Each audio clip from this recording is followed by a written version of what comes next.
un taller, va a dar 2 talleres, pero van a ver que en la planificación las distribuimos en el tiempo con un sentido pedagógico, que justamente es pensar en el proceso de las escrituras. Y bueno, estamos dando comienzo. En este día ustedes van a poder ingresar al aula que creamos virtual para ir viendo, reviendo los materiales y demás cosas que van a ir saliendo. Así que después, si quieren, en el chat, Ana, les podemos escribir el nombre del aula virtual y a dónde buscarlo, porque está dentro de la Escuela de Fonobiología. Bueno, si quieren vamos dando inicio a este taller de escritura del día de hoy. Voy a poner así ya lo podemos empezar a grabar y... Ah, está grabando. Y le Está doy, grabando, sí. bueno, una cálida bienvenida a Marcela. Bueno, gracias, gracias. Bueno, buenas tardes a todas y a todos.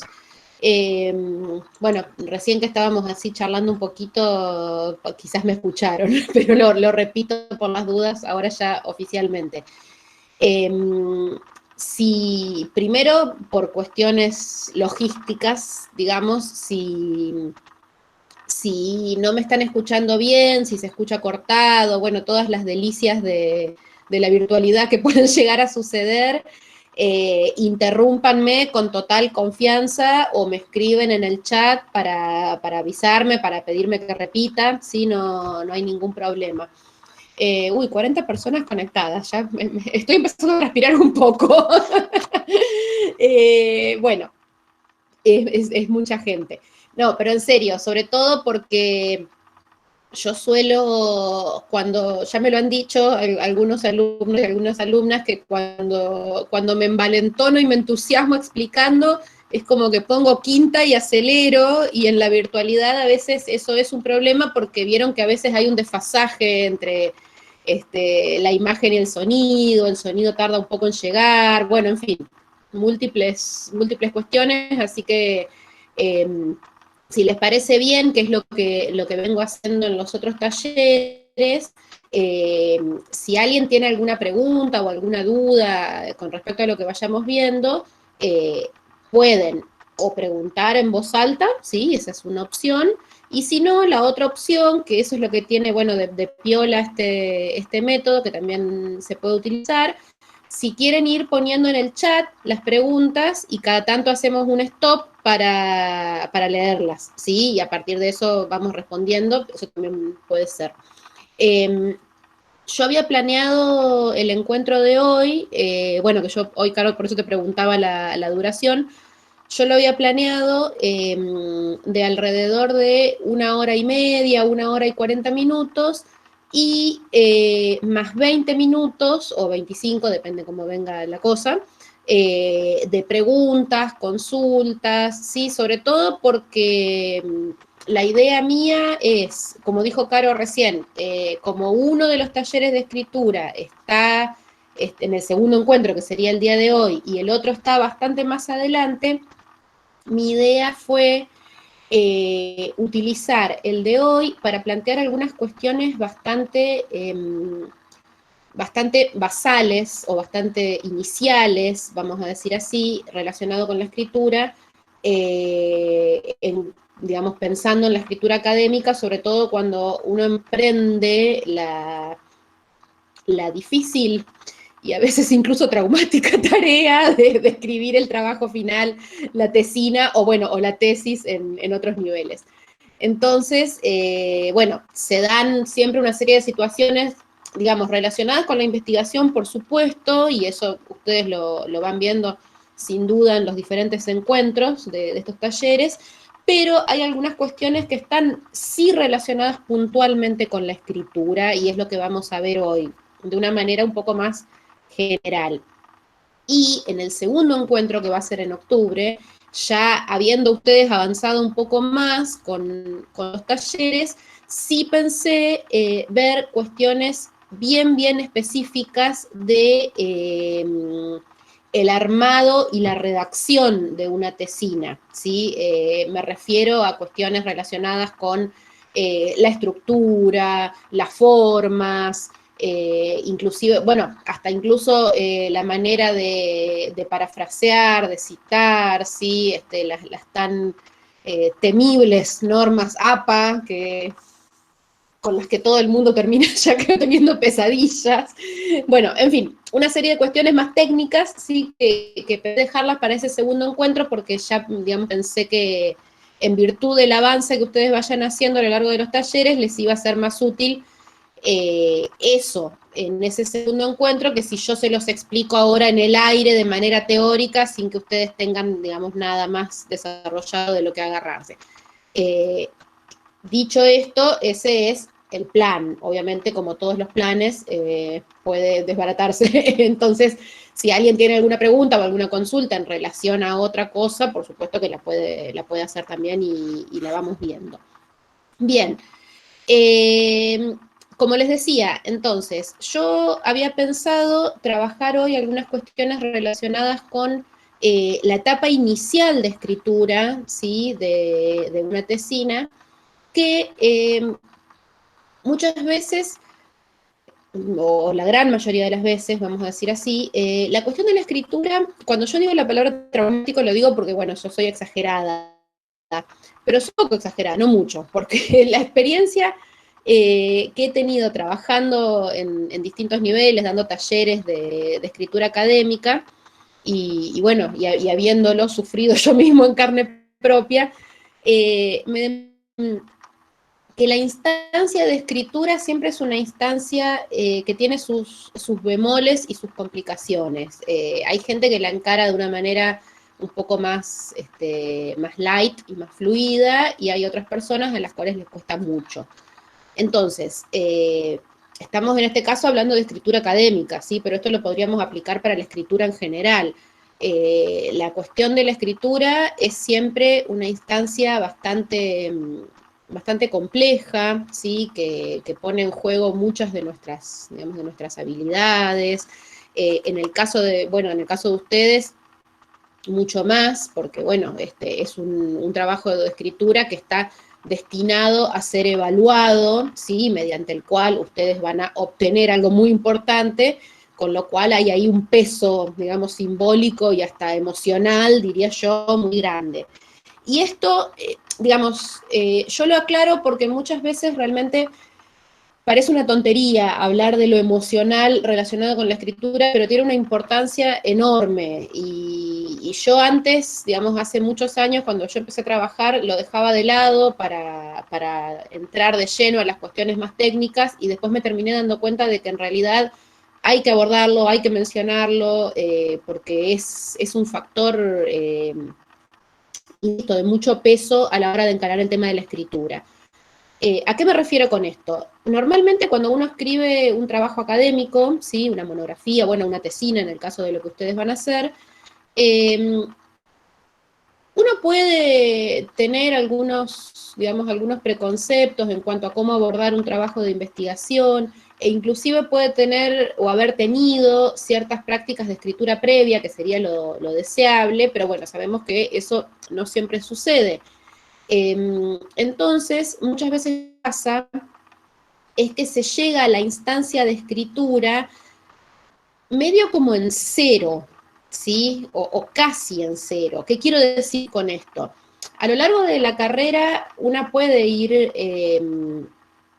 detectando temas de su interés, que no van a ser todos los que uno ve a lo largo de una carrera de grado, por supuesto. Digamos, surge un tema o varios temas de interés que pueden surgir, en los cuales uno quiere profundizar un poco más, ¿sí? Y deseablemente o hipotéticamente eso podría ser un buen tema de tesina, ¿sí? Un buen tema para el trabajo final. La cuestión es que muchas veces a lo largo de la carrera no nos dedicamos con tanta atención a empezar a hacer un trabajo de investigación y de escritura sobre esos temas, ¿sí?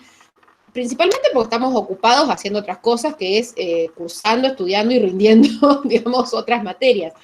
Entonces, eso como que queda un poquito un poquito de lado hasta que llega el momento de hacer ese trabajo final y de repente uno dice, bueno, estoy acá sentada frente a la computadora con la hoja de Word en blanco y ahora ¿qué hago? Es como el momento de zozobra que es por el que todos hemos pasado.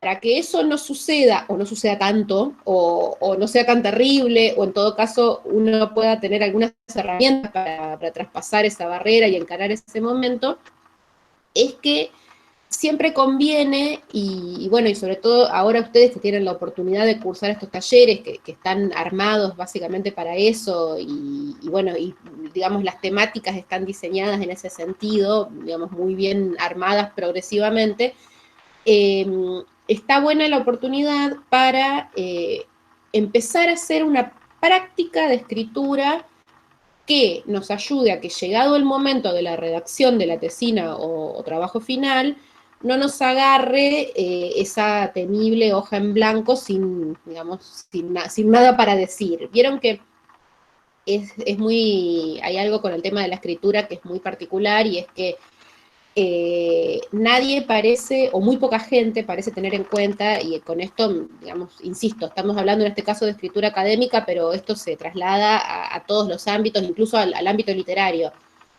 Nadie parece tener en cuenta la dimensión mecánica de la escritura, o técnica, vamos a decirle así. ¿Qué quiero decir? La escritura no es inspiración e intelectualidad pura, ¿sí?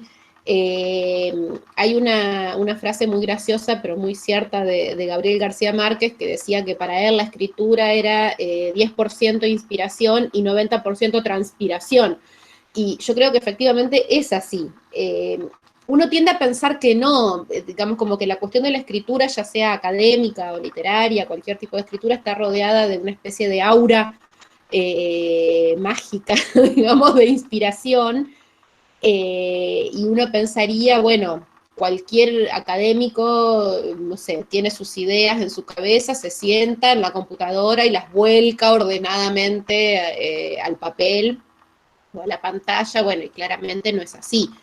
Entonces, una cosa que hay que tener muy en cuenta es eso, ¿sí? Que el ejercicio de escritura es un ejercicio muy técnico, muy mecánico, ¿sí? Y que se mejora escribiendo, es la única forma. A nadie, absolutamente a nadie, jamás en vida, esto hay que remarcarlo mucho, le ha salido una obra maestra o una tesis extraordinaria de una sentada en computadora, ¿sí? Y de una escritura.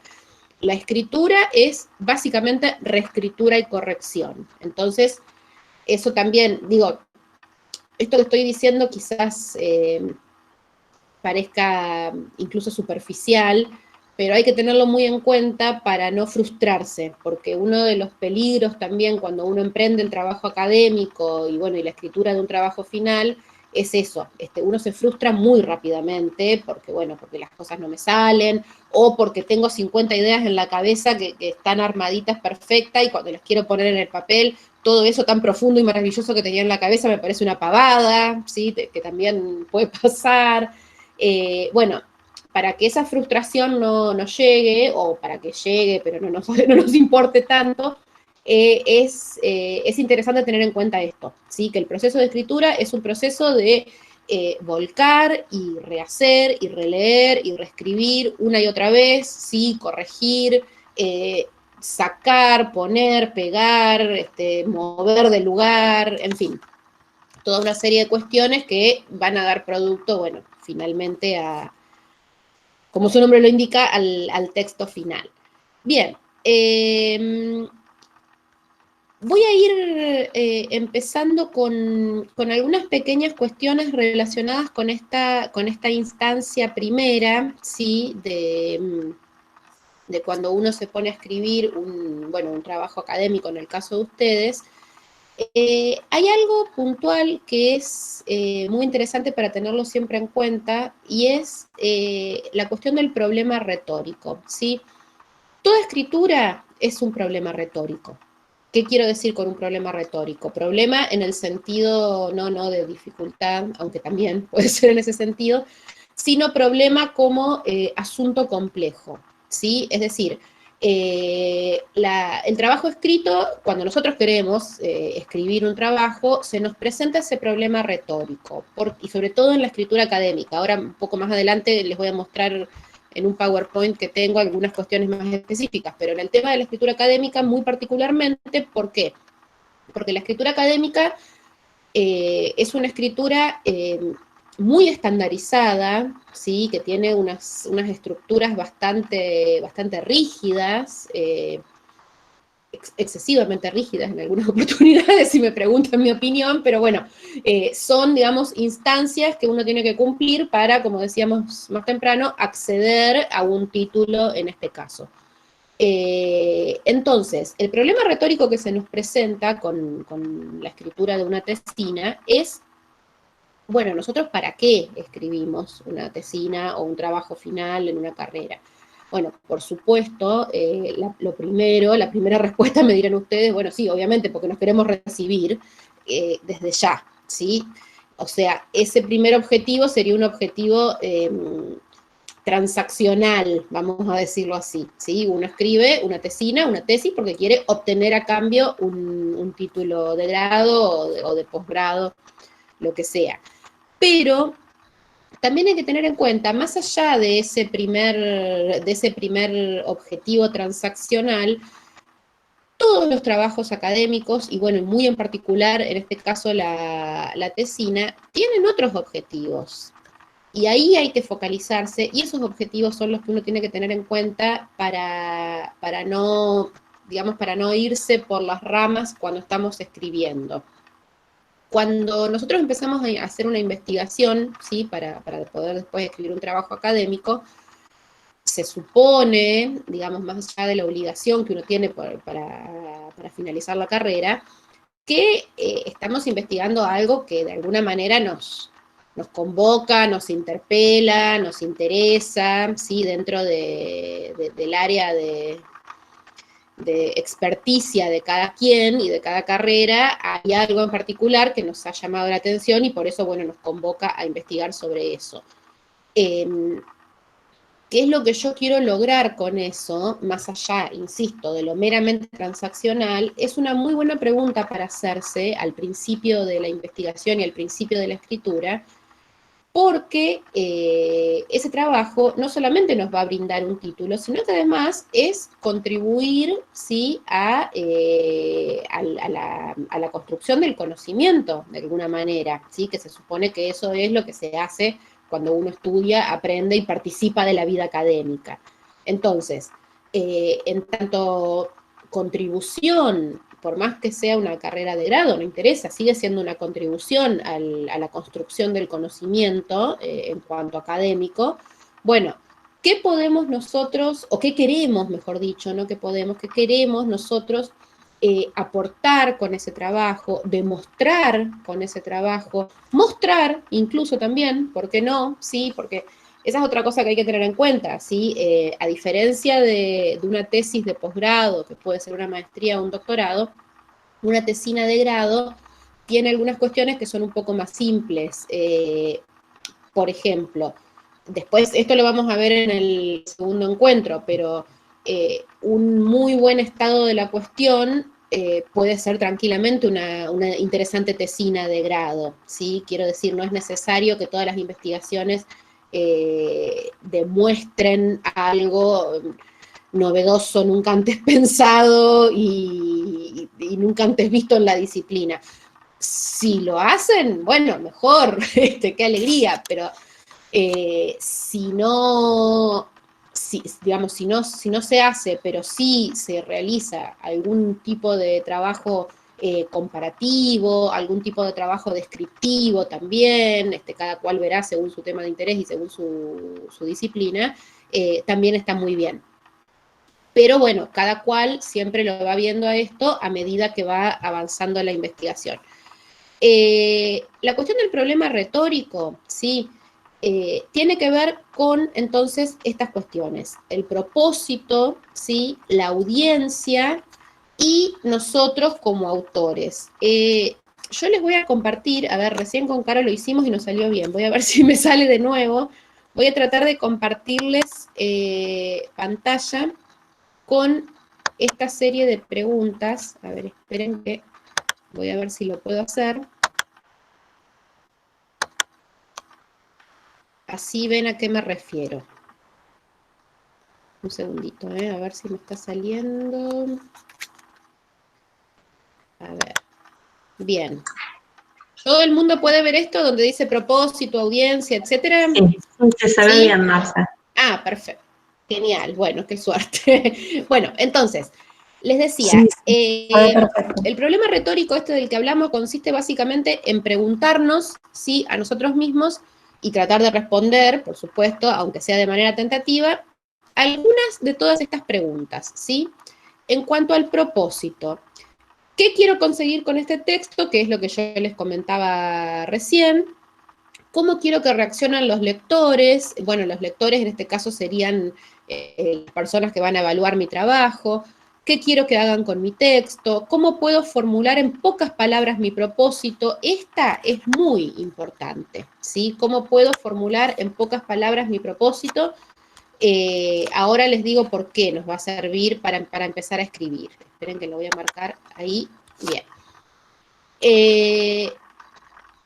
Cuando pensamos en la audiencia, ¿sí?, los receptores del texto, ¿qué sé yo de las personas que leerán el texto? Esto es muy importante, ¿sí? Siempre cuando estamos escribiendo un trabajo académico, una tesina en este caso, tenemos un director, una directora, pero sabemos que además otras personas lo van a leer y lo van a evaluar, ¿sí? Bueno, esas personas, ¿de qué disciplina vienen? ¿Qué especialización tienen? ¿Sí? Eso también es importante pensarlo. Bueno, ¿qué saben ellos del tema sobre el que escribo? Es parte de esta pregunta. ¿Qué impacto quiero causarles? ¿Qué información tengo que brindarles? ¿Cómo se las tengo que explicar? Estas dos vamos a marcarlas también en amarillo porque también son importantes para lo que quiero decir después. ¿Cuándo y en qué circunstancias leerán mi texto? Bueno, eso es también bastante fundamental. Bien, en cuanto a nosotros, ¿sí? Bueno, ¿qué relación quiero establecer con la audiencia? En este caso es medio obvia. ¿Cómo quiero presentarme y qué tono quiero adoptar? Estas también son importantes para pensar la escritura académica. Vamos a marcarlas para desarrollar después. Y bueno, finalmente, estas dos últimas, ¿sí? Sobre el escrito. ¿Qué lenguaje voy a utilizar y cuántas partes va a tener? Volvamos, a ver, acá. Sí, sí, buenos días. Profe, una pregunta, buenos días. Eh, yo quería preguntar si en nuestro caso, la audiencia, ¿serían todos profesores de nuestra carrera o si vienen también de otras carreras y de otras Y eso, disciplinas? chicas, capaz que lo pueden contestar ustedes. Bueno, en relación a tesinas de la Escuela de Fonoaudiología, está más bien dirigido a que lo pueda leer la comunidad de la Escuela de Fonoaudiología, es decir, docentes, estudiantes, y por supuesto otros docentes y otras estudiantes que a lo mejor van a ir interesándose por estos temas. Siempre tengamos presente que es lo que estamos construyendo es una tesina de grado, ¿verdad? No es una tesis de posgrado. Sí, bueno, eso que vos decís, Carolina, también yo me olvidé de mencionarlo, pero claro, no solamente lo van a leer las personas que van a evaluar nuestra tesina, sino que eso queda y es deseable que quede para que lo lean los y las estudiantes, ¿sí? Porque ustedes saben que las tesinas son documentos académicos que quedan en el reservorio de la universidad y a los cuales todos los estudiantes, todas las estudiantes deben tener acceso, ¿sí? Digamos, en el futuro, si alguien hace una tesis sobre un tema X y, no sé, otra persona va a hacer una variante de ese tema o ese mismo tema, también puede ser, ¿por qué no? Siempre es interesante investigar y ver qué otras tesinas se han escrito sobre eso en nuestra propia escuela, ¿sí? Como primero, para no repetir, para no hacer exactamente lo mismo, que bueno, siempre es un tema al que hay que prestarle atención. Pero también a eso me refería yo específicamente cuando decía contribuir al campo del conocimiento, ¿sí? Que nuestras tesinas pueden ser consultadas por estudiantes y ojo, porque también tesinas, o sea, hay tesinas que se han convertido después en libros también, porque, no sé, uno empezó a investigar un tema X para una tesina que, como decía Carolina, es una tesina de grado, es decir, tiene sus límites, ¿sí? Que eso es algo también muy importante, que olvidé mencionar al principio, y que sirve como para no volverse locos con el tema de la escritura y de la planificación. ¿Sí? Uno cuando empieza a planificar una investigación, sobre todo cuando encuentra un tema que le interesa mucho y que le apasiona, es muy fácil desbandarse, ¿sí? Y empezar a notar y decir, bueno, que uno termina, no sé, investigando el universo y sus adyacencias, más o menos, cuando se entusiasma mucho. Bueno, ojo, porque es muy lindo pensar en todo eso, pero después, como es una tesina de grado lo que hay que escribir, ahí te quiero ver si planificaste toda una cosa gigantesca y después tenés que volcarlo en la escritura en algo que cierre más o menos que para que funcione como tesina. Entonces, siempre es interesante tener muy, muy presente qué tipo, y para esto también sirven las preguntas del problema retórico, qué tipo de texto y qué tipo de documento yo tengo que escribir ya desde el vamos, ¿sí? Para pensar después el problema de investigación. ¿Qué quiero decir? Por esto es tan importante la cuestión de la estructura. Yo, bueno, las chicas fueron también alumnas en la maestría del taller de escritura y yo si hay algo que atosigo a todo el mundo con esto y bueno, y soy medio pesada en este sentido, pero yo siempre insisto una y otra vez con la idea de escribir la planificación, ¿sí? ¿Qué quiero decir con esto? Armar esquemas, armar planes textuales, que después vamos a ver cómo se hacen, tener una estructura, pero una estructura en la cabeza, una estructura escrita. Total, eso no está presentado en ninguna parte, creo que no, ¿no es cierto? Ustedes no tienen que presentar, bueno, genial. Una vez dando un taller en otra maestría dije, total, eso no tienen que presentarlo en ninguna parte y resulta que sí tenían que presentar un proyecto. Bueno, en este caso no. Digo, entonces, esa planificación es nuestra nada más, ¿sí? Nadie tiene por qué mirarla y se puede tachar, borronear, rehacer, reescribir, ¿sí? Si no la cumplimos no hay problema. Pero es el orden en cuanto al proyecto de escritura y el proyecto de investigación es fundamental. Yo no me canso de insistir y de repetir esto. Y para eso sirven, por ejemplo, estas preguntas, ¿sí? Hago así porque tengo la pantalla acá al lado, ahora la vuelvo a compartir, perdón. me olvido de que estamos virtualmente y por eso me muevo y señalo para todos lados. Bien, ahí, ¿están viendo la pantalla de nuevo?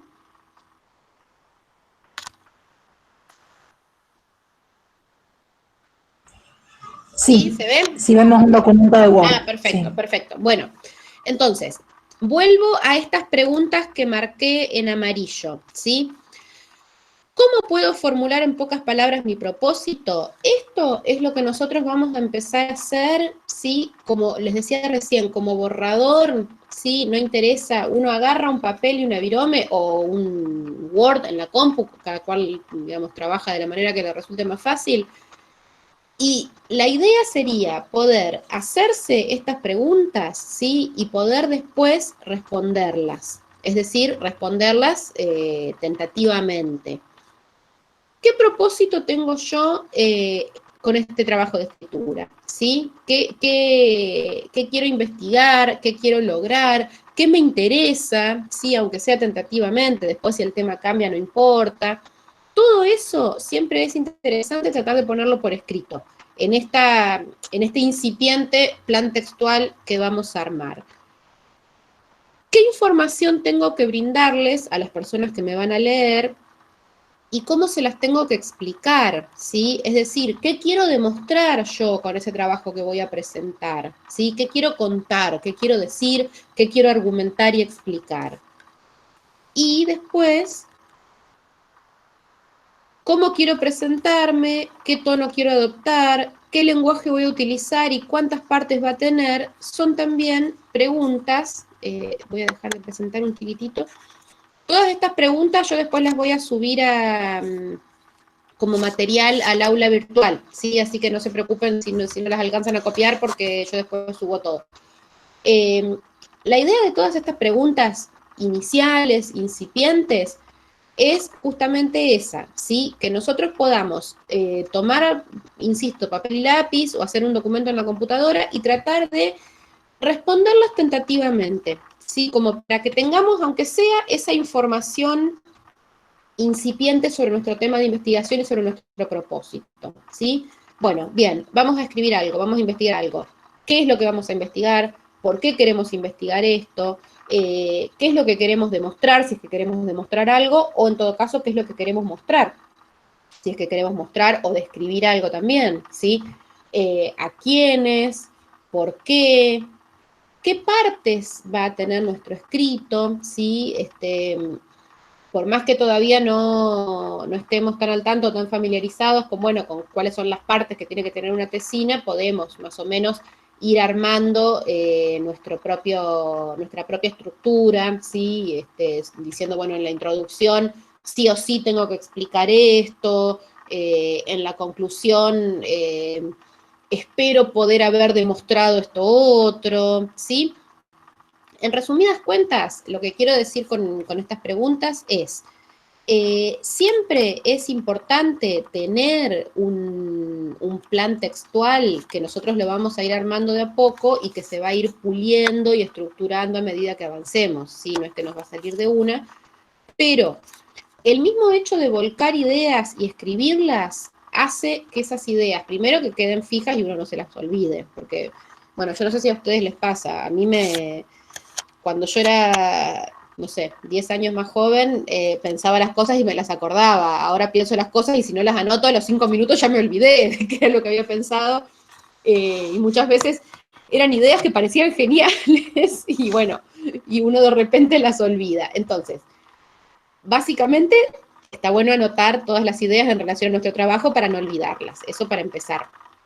Y en segundo lugar, para ir progresando en la, digamos, en la concatenación de esas ideas y en la aparición de nuevas ideas. Hay un ejercicio que yo siempre hago en taller, que podríamos intentar hacerlo si se animan entre este primer encuentro y el segundo, a ver si sale, y es ¿vieron las tormentas de ideas que se suelen usar, el torbellino de ideas que se usa que se usa mucho, bueno, en la escritura creativa, pero también en la escritura de todo tipo de proyectos, ¿sí? Que es como una instancia de escritura, el nivel 0 sería, en la cual uno lo que hace es volcar en el papel absolutamente todo lo que se le ocurra sin filtro alguno, ¿sí? Que eso es muy, muy importante, porque cuando uno empieza a poner filtro, como que la cosa se entorpece, ¿sí? En ese primer momento, lo interesante es no poner ningún tipo de filtro para escribir absolutamente todo lo que se nos ocurra, todo lo que sepamos sobre nuestro tema de investigación, ¿sí? Volcarlo de manera escrita.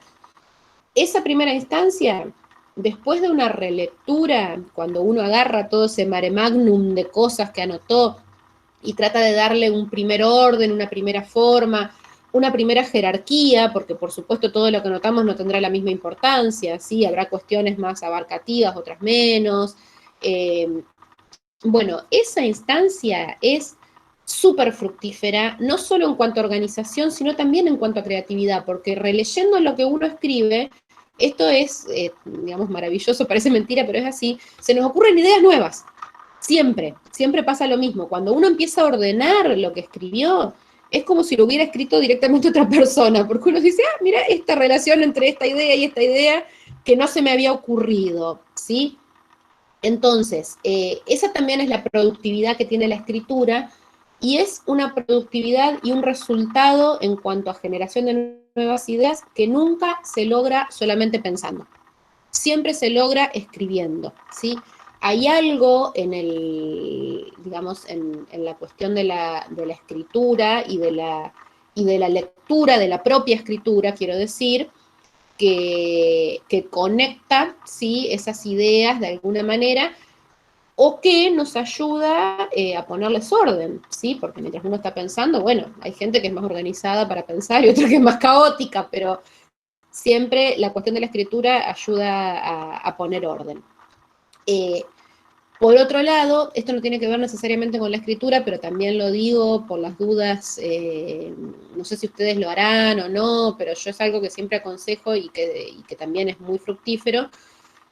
Cada cual escribe, por supuesto, su propio trabajo y su propia investigación, pero lo de siempre trabajar en tándem con otra persona es muy útil. A mí me ha servido siempre para todo tipo de trabajo de escritura, ya sea tanto académica como no académica.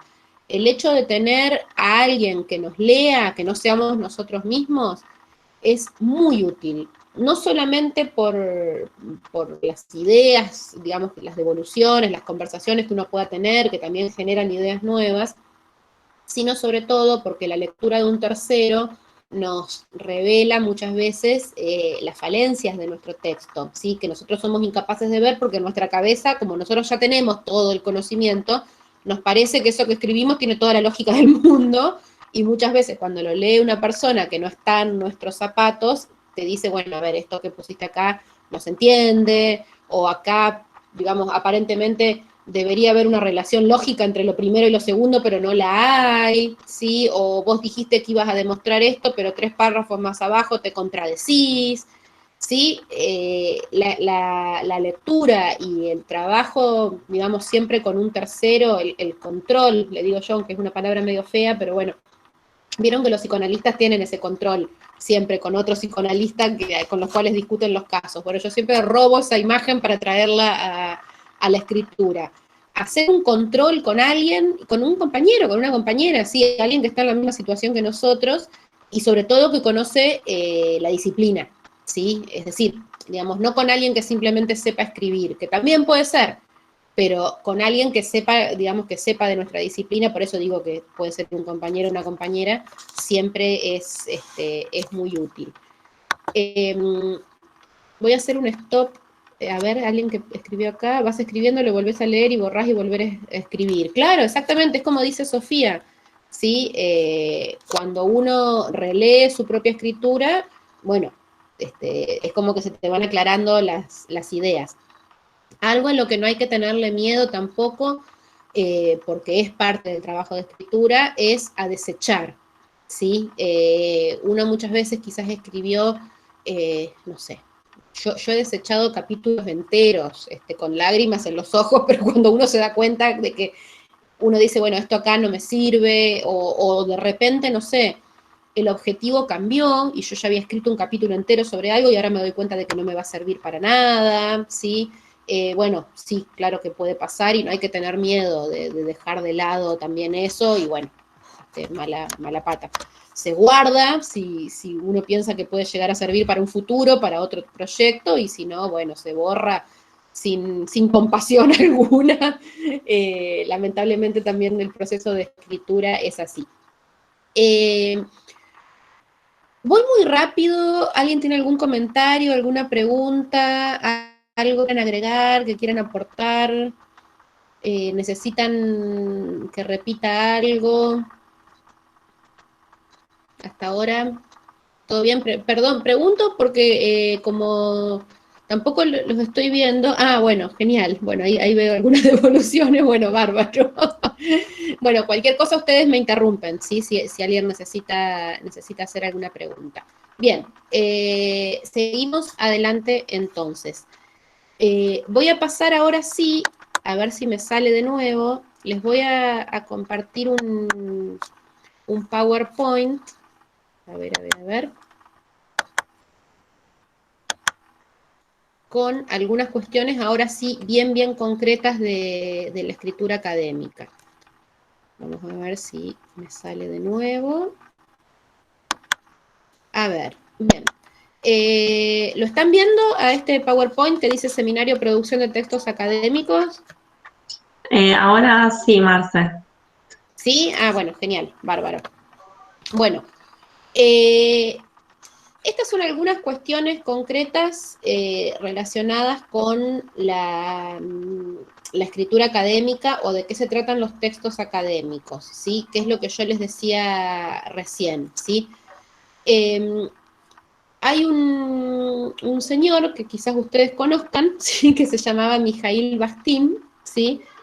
que publicó un libro, digamos, muy, muy interesante, uno de cuyos capítulos, que fue fundante para ciertos estudios sobre el lenguaje, se llama El problema de los géneros discursivos, ¿sí? Que yo no sé si ustedes lo ven a eso en la carrera, han leído a Bakhtin en algún momento, no sé si lo ven o Sí, no a eso.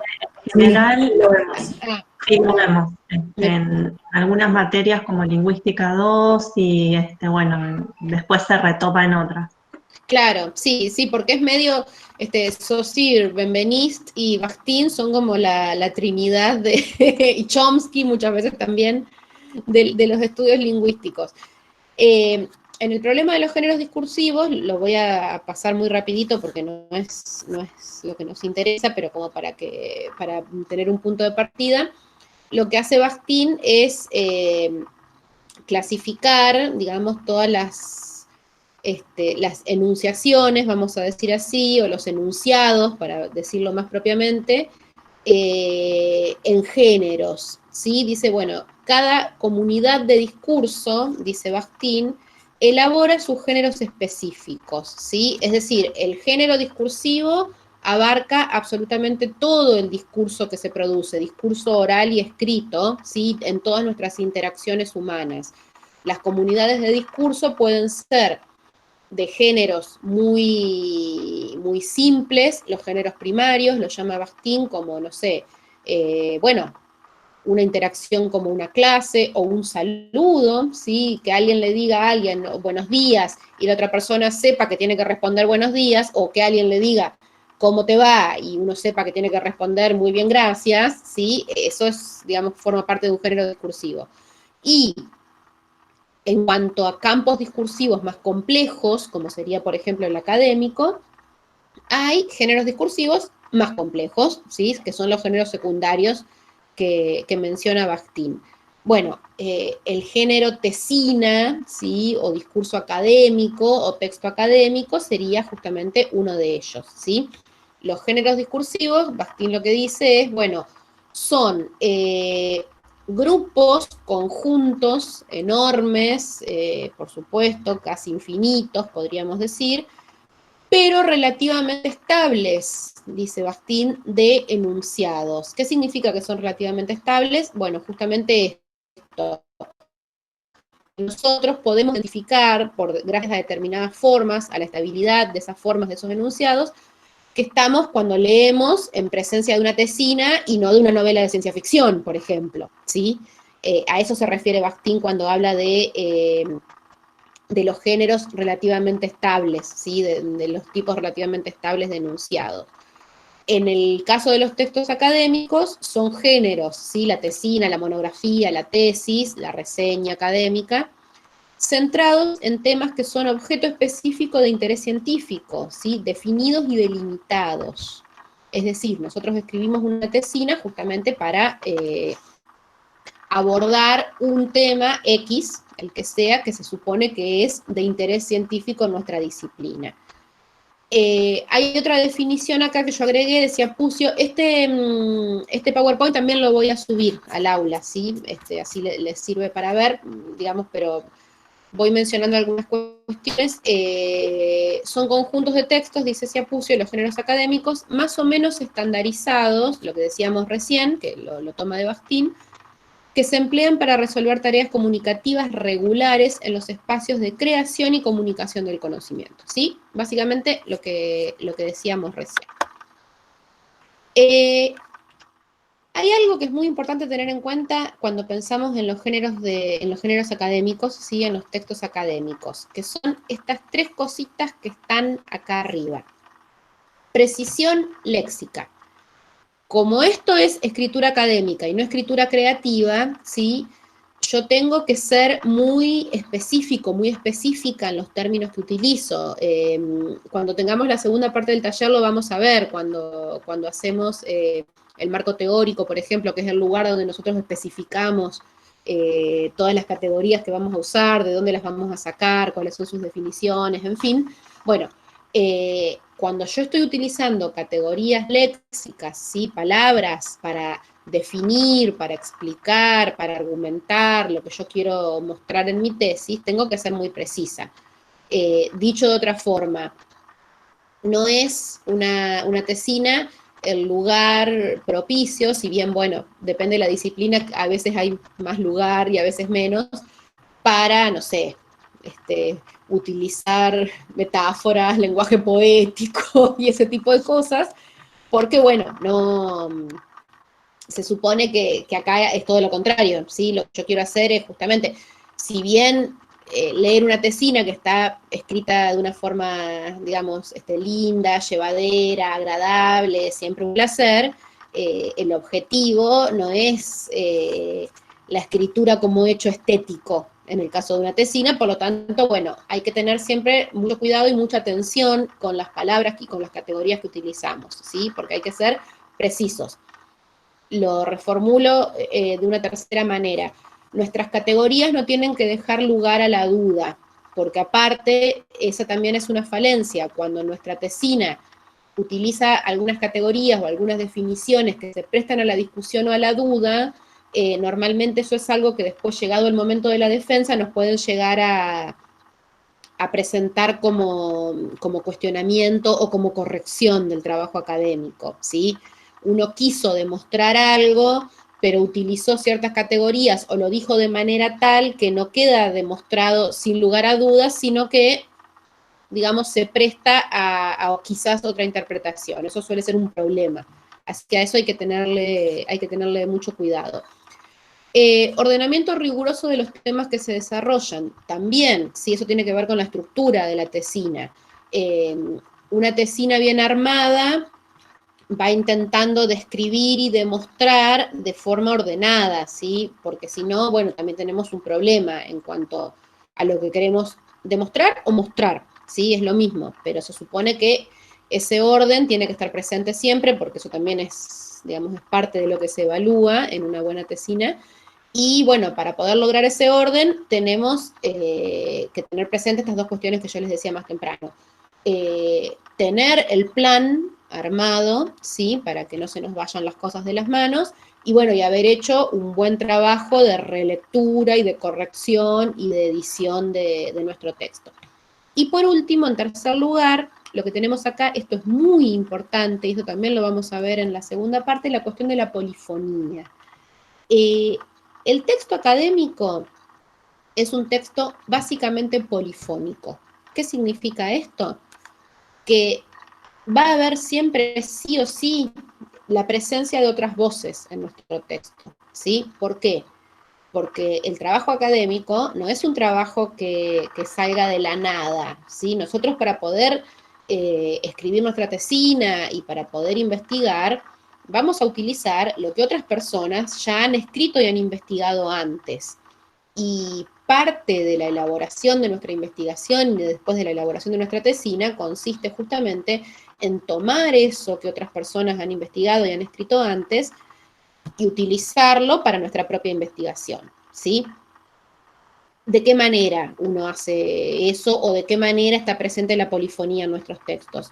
En forma de citas, en forma de paráfrasis, ¿sí? Esto que después también lo vamos a ver, si podemos lo vemos hoy, pero si no en el próximo encuentro lo vamos a ver sí bien puntualmente, de qué manera se cita, de qué manera se parafrasea, a qué cuestiones hay que prestarle atención y hay que tener cuidado, ¿sí? Pero los textos académicos siempre son textos polifónicos, ¿sí? Más allá de que el objetivo de investigación o el tema de investigación, quise decir, sea más o menos original, ¿sí? Más allá de eso. Puede pasar que escribamos una tesina con un texto, con un objetivo, absolutamente original, ¿sí? Lo cual es muy lindo siempre de trabajar y de leer, o no, sí, quizás estamos investigando algo que se nos ocurrió porque tuvimos, no sé, una experiencia de trabajo también que nos sirve como para describir una situación, un objeto de investigación, que no es quizás tan original, pero sirve para, digamos, para desarrollar nuestra tesina. No obstante esto, el uso, tanto en un tema muy original como en un tema menos original, de las voces de otros tiene que estar presente. Dicho de otra forma, y ahora paso a otra cosa. Yo no puedo nunca escribir una tesina que no tenga citas y que no tenga praxis, ¿sí? O sea, ese trabajo está mal directamente. En mi trabajo de investigación yo tengo que tener siempre las voces de otras personas, los trabajos de otras personas, lo que otras personas han investigado, han escrito, ¿sí? Y eso es lo que yo voy a usar para mi propia investigación.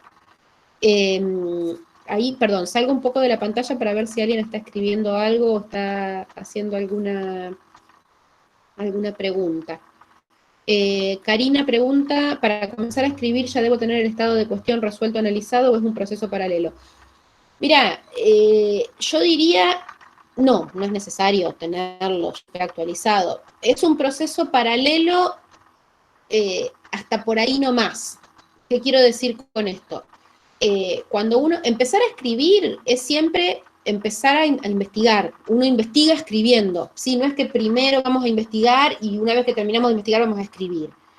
Obviamente, a medida que vayamos investigando vamos a tener más material para escribir sobre eso, pero el proceso de escritura es un proceso que empieza desde el minuto cero. Por eso yo les decía que todas estas preguntas que nos vamos haciendo conviene ir escribiéndolas e ir respondiéndolas por escrito.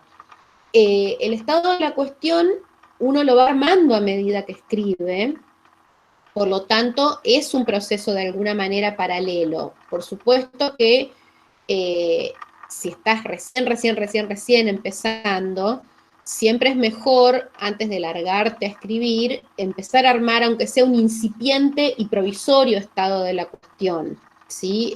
O estado del arte, no sé cómo le dicen ustedes. Estado de la cuestión o estado del arte es lo mismo. ¿Qué quiero decir? A medida que vos vas investigando, ir armándote un reservorio bibliográfico, ¿sí? de trabajos que hayas leído y que te parezca que puedan ser útiles, definiciones, conceptualizaciones que puedan ser útiles para el trabajo. Después de todo eso que uno va juntando, después puede descartar, ¿sí? No todo nos va a servir. Pero bueno, ese estado de la cuestión en realidad se va armando a medida que uno investiga y bueno, sí, por supuesto a medida que uno escribe, ¿sí? O sea que es un proceso paralelo, pero bueno, uno siempre empieza a armar un poquito antes del estado de la cuestión, pero es que el estado de la cuestión es, en el caso sobre todo también de una tesina, es básicamente casi la mitad del trabajo, les diría yo. Digamos, no es que uno escribe el estado de la cuestión y después empieza con la tesina, no, el estado de la cuestión es la tesina. Pero bueno, para empezar a escribirlo, siempre conviene tener reunido algo de bibliografía.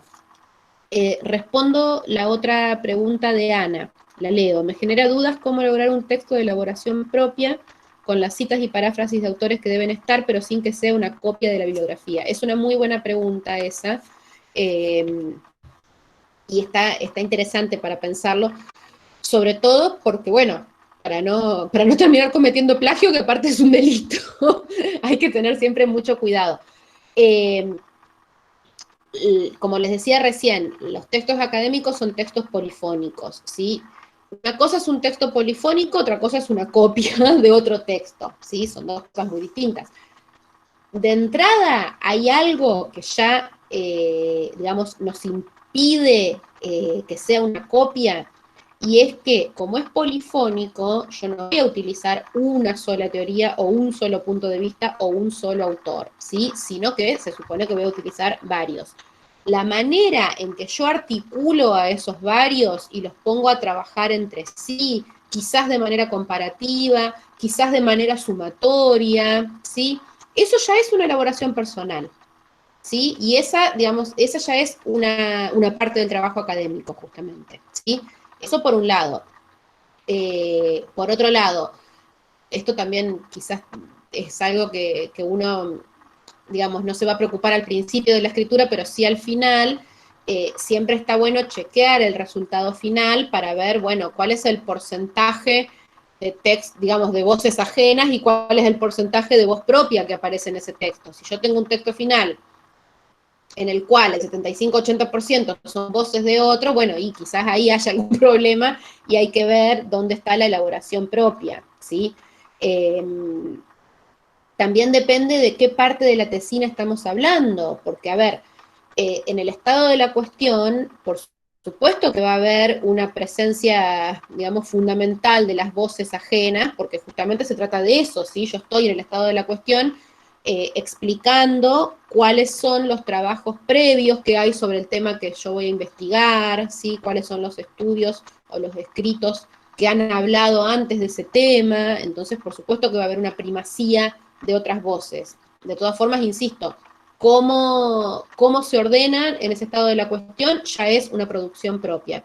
En cambio, en las conclusiones, por ejemplo, siempre hay más una primacía de la voz propia, por obvias razones, porque yo ahí estoy, digamos, todo lo que yo leí, todo lo que yo investigué, todo lo que yo constaté, ordené, elaboré y finalmente escribí, ahí en las conclusiones lo estoy demostrando y afirmando.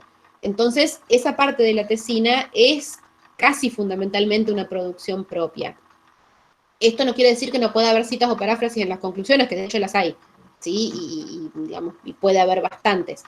Pero se supone que ahí tiene que primar la voz propia, porque si no, digamos, las conclusiones de quién, del trabajo de quién están ahí. No sé si con eso respondo la pregunta. De todas formas, la cuestión de las paráfrasis y las citas las vamos a ver en el segundo encuentro, porque así las vemos de manera más puntual. Leo la otra pregunta de Lilian, que no es una pregunta, en realidad es una afirmación. Con el hilo conductor de su propio interés de investigar, eso le da la originalidad y cierran una discusión que contrasta con lo genuino investigado. Efectivamente, no lo pude haber dicho mejor, ¿sí? Es eso que dice Lilian. El hilo conductor es justamente el propio interés y, claro, las conclusiones lo que hacen es darle un cierre al trabajo del autor. Las conclusiones, de hecho, incluso muchas veces, esto es, digamos, es tema de otro encuentro, pero muchas veces las conclusiones también dejan puertas abiertas para futuras investigaciones, ¿sí? Que eso siempre también es lindo de agregar y de leer, cuando algo nos quedó afuera, o cuando, no sé, por una cuestión de extensión, no pudimos continuar por ese camino, o cuando es una rama que se desprende de nuestro tema, pero que no es el tema central, siempre es lindo también e interesante mencionarlo en las conclusiones. Eso también es una elaboración personal. Claro, le viene bien a los futuros estudiantes y nos viene bien a nosotros después si queremos, no sé, hacer una maestría, por ejemplo, un doctorado, si nos interesa seguir profundizando en ese tema de investigación, también. Así que sí, siempre es bueno dejar la puerta abierta. Bien, sigo un poquitín más. ¿Alguien quiere preguntar otra cosa? Perdón, antes de que vuelva al PowerPoint. Hable ahora o calle hasta dentro de 15 minutos. No, bueno, sigo un chiquitito más. Yo, perdón, porque como estoy compartiendo la pantalla completa, cuando estoy mirando el PowerPoint no los estoy viendo a ustedes, entonces no veo si me llegan mensajes. Así que cualquier cosa, si me quieren preguntar algo, prendan el micrófono e interrúmpanme. Sí, el marco teórico lo vamos a ver también en la próxima. Estado de la cuestión y marco teórico, básicamente son las dos cosas que yo había pensado para el segundo encuentro, que son así como bien concretas. Bien, vuelvo al PowerPoint para ver esto que es muy importante. Bueno, esto es lo que hablábamos de la polifonía. La estructura es altamente estandarizada, ya lo dijimos, ¿sí? Y esto que sí me interesa mucho, la cuestión de la explicación y la cuestión de la argumentación, porque son dos tipos de textos que parecen parecidos, pero en realidad no lo son. Una tesina es básicamente un texto argumentativo, ¿sí? ¿Qué significa que es un texto argumentativo? Que nosotros tenemos un objetivo principal y muy claro, que es persuadir de algo a nuestros lectores. ¿De qué los queremos persuadir? Bueno, como decíamos al principio, primero los queremos persuadir de que nos den nuestro título de licenciadas, ¿sí? En primer lugar. Pero además queremos persuadirlos de que lo que nosotros queremos demostrar o mostrar en nuestra tesina es efectivamente así, ¿sí? De ahí viene la palabra tesis, justamente, e hipótesis, ¿sí? que se hace básicamente como con una hipótesis, demostrarla. Eso, digamos, eso es básicamente el nudo de la argumentación. ¿Cómo voy a demostrar yo que tengo razón en lo que estoy diciendo en ese texto? Mediante argumentos, ¿sí? El uso de argumentos, el uso de recursos argumentativos que me van a servir para persuadir, para convencer a mi lector de que, bueno, de que lo que yo escribí en esa tesina está bien y tengo razón en lo que estoy afirmando. Ese sería como el espíritu de la tesina. Sin embargo, como tiene partes diferentes, no siempre hay una misma clase de texto en la tesina. Algunas veces tiene partes argumentativas, pero otras veces tiene secuencias explicativas, ¿sí? Explicativas o descriptivas. No son lo mismo, ¿sí? El objetivo de un texto argumentativo, como dijimos recién, es persuadir a sus lectores. Claramente, el objetivo del texto explicativo no es persuadir a los lectores, sino que el lector, la lectora, entienda qué es lo que yo estoy explicando, ¿sí? La función del texto explicativo es una función netamente, a ver, ¿cómo le puedo decir? Netamente de transmisión de conocimiento, ¿sí? Voy a poner un ejemplo muy pavote. Si yo agarro, no sé, un manual de una licuadora, ¿sí? Yo no voy a encontrar ahí un texto que me quiera convencer de que esa es la mejor licuadora del mundo. Lo que espero encontrar en ese manual son una serie de pasos que me enseñen cómo puedo hacer yo para hacerme un licuado de banana, ¿sí? No sé, sin cortarme un dedo. Entonces, ahí en el texto explicativo, la argumentación y la posibilidad de persuadir a los lectores no tienen lugar. En las tesinas tiene que haber texto explicativo y descriptivo también, por ejemplo, en las secuencias que comentábamos recién de el estado de la cuestión, ¿sí? Cuando yo tomo las voces de otras personas que han investigado antes que yo el tema que yo quiero investigar, lo que yo estoy haciendo simplemente es narrando, describiendo, explicando qué es lo que esas personas hicieron, ¿sí? No es mi trabajo ahí, al menos no en esa parte, convencer a mi lector de que fulanito tenía razón en lo que dijo en su trabajo, ¿sí? No. Primero porque no corresponde y segundo porque tampoco interesa, ¿sí? Lo importante es que tengo razón yo en mi tesina. Pero sí hay que ser muy efectivos ahí en esa parte en explicar bien y describir bien lo que yo quiero describir y explicar. Entonces, existen, tanto para el texto argumentativo como para el texto explicativo, ciertos recursos textuales que siempre son útiles para pensar, ¿sí? Para utilizar. Bueno, hablábamos recién de las citas y las paráfrasis, ¿sí? En el caso del texto explicativo tenemos las comparaciones, los ejemplos, las enumeraciones, ¿sí? Diferentes recursos textuales que nos sirven para conseguir nuestro objetivo, que es explicar y describir, digamos, de manera eficiente, de manera eficaz, es lo que quise decir, perdón, no eficiente. De manera eficaz lo que queremos explicar y describir, y por otro lado, tener presentes esos recursos también nos sirve para algo que parece menor, pero que no es menor, y es que nuestro texto no se transforma en un texto monótono. Esto es muy importante también. ¿A qué me refiero con un texto monótono? Si cuando yo imaginemos que estoy escribiendo mi estado de la cuestión, y estoy mencionando, bueno, el autor A, el autor B, el autor C, y de todos lo que hago es explicación, ejemplo, explicación, ejemplo, explicación, ejemplo. No está mal, ¿sí? De ninguna manera, pero puede volverse un poco aburrido, un poco monótono. Y eso, bueno, hay gente que le da más importancia, hay gente que le da menos importancia. Yo le doy importancia, inclusive en el texto académico, porque digamos, la rigurosidad del texto académico no tiene por qué pelearse con que un texto esté escrito de una manera amena. Dicho de otra forma, y esto también va para el vocabulario, bueno, obviamente cada disciplina tiene sus términos específicos, eso desde ya. Sin embargo, muchas veces suele pasar, y esto es un gran tema, un gran problema incluso, creo yo, del discurso académico, y es que más allá de lo específico de la disciplina, hay gente que pareciera que piensa que escribir difícil es sinónimo de un buen texto académico, ¿sí? Y muchas veces no, muchas veces, vieron la frase esa, yo siempre la repito para ejemplificar esto, lo de agitar el charco para que parezca profundo.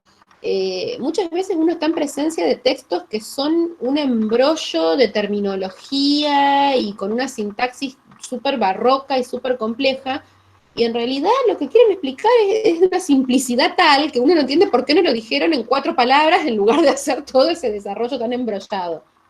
Entonces, bueno, eso también hay que tenerlo en cuenta a la hora de escribir, ¿sí? Que no porque una idea sea compleja significa que no se puede explicar de una manera simple.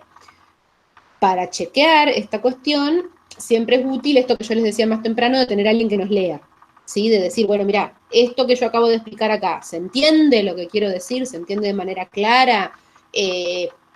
Escribí, no sé, 8 páginas, 10 páginas, bueno, son fáciles de leer, no son aburridas, ¿sí? El texto monótono conspira contra la legibilidad, y si tenemos, digamos, si conspira contra la legibilidad, va a terminar conspirando más temprano que tarde contra la comprensión de lo que queremos explicar. Entonces, siempre está bueno tenerlo a eso presente cuando queremos explicar algo. Con el texto argumentativo pasa lo mismo, ¿sí? Con el plus de que, como el texto argumentativo tiene un objetivo que es más importante para nosotros en este caso, que es la persuasión, ¿sí? Convencer a nuestros lectores de que nuestra tesis, de que tenemos razón en lo que estamos diciendo, también hay que prestarle mucha atención a las secuencias argumentativas de nuestra tesina, ¿sí? Es decir, bueno, para empezar, lo primero, fundamental, que sea un texto que tenga coherencia, ¿sí? Esto parece tonto, ¿sí? Dicho así, y digamos, ustedes pensarán, bueno, ¿quién va a ser tan, digamos, tan paspado de no darse cuenta que está escribiendo un texto incoherente? Pero muchas veces los textos quedan a veces incoherentes, no porque, digamos, porque la investigación en sí sea incoherente, sino porque es un problema de la escritura, ¿sí? ¿A qué me refiero con incoherente? Que muchas veces escribiendo yo quiero demostrar algo, pero termino no demostrándolo, o los ejemplos de eso que yo estoy dando para poder demostrar X, en realidad no demuestran X, sino que demuestran Y, ¿sí? O la cita que yo estoy utilizando para justificar el argumento que estoy dando, no tiene que ver con el argumento mío, sino que tiene que ver con otra cosa, ¿sí? Son errores muy comunes de coherencia que atentan contra la efectividad de mi argumentación. Eso para empezar. Y otra cosa que hay que tener también presente cuando uno está argumentando es la cuestión de la cohesión, ¿sí? Que un texto sea cohesivo. ¿Qué significa que sea cohesivo? Bueno, que el hilamiento de los párrafos tenga también un camino, un orden, ¿sí? El párrafo tiene que tener alguna relación con el párrafo anterior y otra relación con el párrafo posterior, ¿sí? Se supone siempre que en cada párrafo yo voy a tener un tema, digamos, un tema distinto, ¿sí? Porque esa es la naturaleza del párrafo, pero bueno, tiene que tener alguna relación con el anterior, ¿sí? Que, digamos, para dar un ejemplo muy tonto, yo no puedo escribir un párrafo sobre, no sé, la presencia de la divinidad en la pintura pre-renacentista, y el siguiente párrafo, bueno, como aparecen tomates en el cuadro, ahora les voy a explicar cómo se hace una ensalada de tomates, ¿sí? Bueno, no, perdón por el ejemplo tan burdo, pero muchas veces pasa eso, ¿sí? Que en nuestra cabeza la relación entre un párrafo y otra es evidente, y después en la escritura alguien que tiene que leer eso dice, ay Dios mío, ¿por qué ahora me está contando esto si recién me estaba hablando de la pintura pre-renacentista? ¿Sí? Entonces, insisto, tanto en la cuestión de la explicación como en la cuestión de la argumentación, hay que, digamos, tener presentes esas cuestiones. Voy a mirar, claro, lo explicativo es, sí, Lilian, pero no es simplemente informar o ilustrar, ¿sí? Ojo, porque no es lo mismo informar que explicar, ¿sí? Porque en la información es más simple, ¿sí? Porque yo puedo informar o describir algo. La explicación es un poco más compleja porque se supone que la otra persona, el lector nuestro en este caso, nos tiene que entender, ¿sí? No es simplemente informar, bueno, yo voy a usar a este autor, sino explicar qué es lo que ese autor trabajó y por qué a mí me viene bien para mi objetivo de investigación, ¿sí? Entonces, la explicación tiene como sus bemoles un poco más complejos. No sé si con eso respondo al comentario. Voy a avanzar un chiquitito más. No sé si lo están viendo al PowerPoint ahora, el que dice el enunciador académico, etcétera. Sí, sí, se ve bien, ¿Sí? Marta. Ok, bueno. Perdón que hinche con preguntar, pero bueno, como no los veo, pregunto. Bueno, acá se habla un poco de la polifonía, que es un poquito lo que decíamos recién, ¿sí? Paráfrasis, referencias, notas, pero quiero empezar con lo primero, que es el tema del registro y la cuestión de la subjetividad y la objetividad, porque esto es muy importante y a veces nosotros lo olvidamos. El enunciador académico, que es en este caso quien escribe, seríamos nosotros, ¿sí? Cada uno de nosotros cuando escribimos un texto, exige un registro formal, ¿sí? Por obvias razones, como decíamos recién, es un tipo de texto estandarizado. Por lo tanto, requiere, ¿sí? Ciertas características con las cuales hay que cumplir. Ahora viene lo interesante. Hay una tensión permanente, puse yo acá, entre la subjetividad del autor y el efecto de objetividad científica. La elección de la persona verbal, el uso de la voz pasiva y de estructuras impersonales contribuyen a esto último. Me voy a detener un segundito en la cuestión de la subjetividad y del efecto de objetividad, que no son la misma cosa. Cuando nosotros escribimos, ¿sí? Ay, disculpen que están... Me disculpen un segundo, por favor, que se me subió la gata acá al escritorio, perdón. Ahí está, perdón. Ahora sí, les decía, cuando nosotros escribimos, lo mismo que cuando hablamos, ¿sí? Y acá lo voy a volver a nombrar a Bakhtin, a nuestro amigo Mijail Bakhtin, producimos enunciados, ¿sí? Lo que hacemos es enunciar, ¿sí? Como decía Van Benist también en su teoría de la enunciación, ¿sí? Mediante el acto de enunciación lo que hacemos es producir enunciados. El lenguaje en uso, ¿sí? En el acto de enunciar, es fundamentalmente subjetivo, por una razón muy evidente, y es que somos sujetos los que hablamos y los que escribimos, ¿sí? Es imposible salirse de esa subjetividad. Vieron que a veces, no sé, esto es un debate que suele aparecer mucho, bueno, en el lenguaje académico desde ya, pero también aparece mucho en el periodismo. Vieron que siempre se habla, bueno, de la objetividad del periodismo, etcétera, que bueno, digamos, más allá de una cierta imparcialidad que debería haber en la práctica, uno sabe que nada que tenga que ver con la palabra es objetivo. ¿Por qué? Porque la palabra no existe fuera del sujeto, ¿sí? No existen las palabras y los conceptos y los enunciados dando vueltas por el universo y nosotros nos apropiamos de ellos, ¿sí? No, de ninguna manera. El lenguaje es el lenguaje en acto y ese acto es el acto de la enunciación. Por lo tanto, bueno, siempre va a ser subjetivo. Dicho esto, cuando nosotros escribimos una tesina, un trabajo académico, y nuestra subjetividad está ahí, ¿sí? De alguna manera, es imposible que no esté. Aunque más no sea, bueno, desde ya en el tema que elegimos, ¿sí? ¿Por qué nos interesó más A y no Z? Ahí ya hay una presencia de la subjetividad. ¿Por qué elegimos a estos autores y no a estos otros? ¿Sí? Porque uno en una tesina nunca cita absolutamente todo lo que hay escrito sobre el tema, porque bueno, sería demasiado, ¿sí? ¿Por qué nos gustaron más estos y no estos otros? ¿De qué manera, como decíamos recién, de qué manera pusimos a trabajar esas teorías para conformar un marco teórico que nos sirva a lo que nosotros queremos investigar? También varias cuestiones digamos que quizás son medio imperceptibles, ¿sí? Pero que manifiestan nuestra subjetividad. En la escritura puntualmente también pasa lo mismo, ¿sí? Pero ahí tenemos un problema, y acá viene la cuestión del efecto de objetividad. Como los textos académicos, como decíamos al principio, son textos que son relativamente estables, altamente estandarizados, que tienen que cumplir con una serie de pautas y de estructuras, una de las cuales se supone que es esa supuesta objetividad, ¿sí? Que yo insisto, digamos, lástima que no tengo un pizarrón acá, porque insistiría, resaltaría y subrayaría la palabra supuesta objetividad. Por eso ahí en el PowerPoint que yo les mostraba, voy a volver un segundito, tengo acá la subjetividad del autor, que es efectivamente la subjetividad, y el efecto de objetividad científica, ¿sí? Y que eso es algo muy importante para tenerlo en cuenta. La objetividad científica, dicha así, no existe, ¿sí? La ciencia no es objetiva. Lo que sí hay es un efecto de objetividad, y en el texto académico pasa lo mismo. Yo lo que tengo que conseguir, porque así lo exige el género discursivo, ¿sí?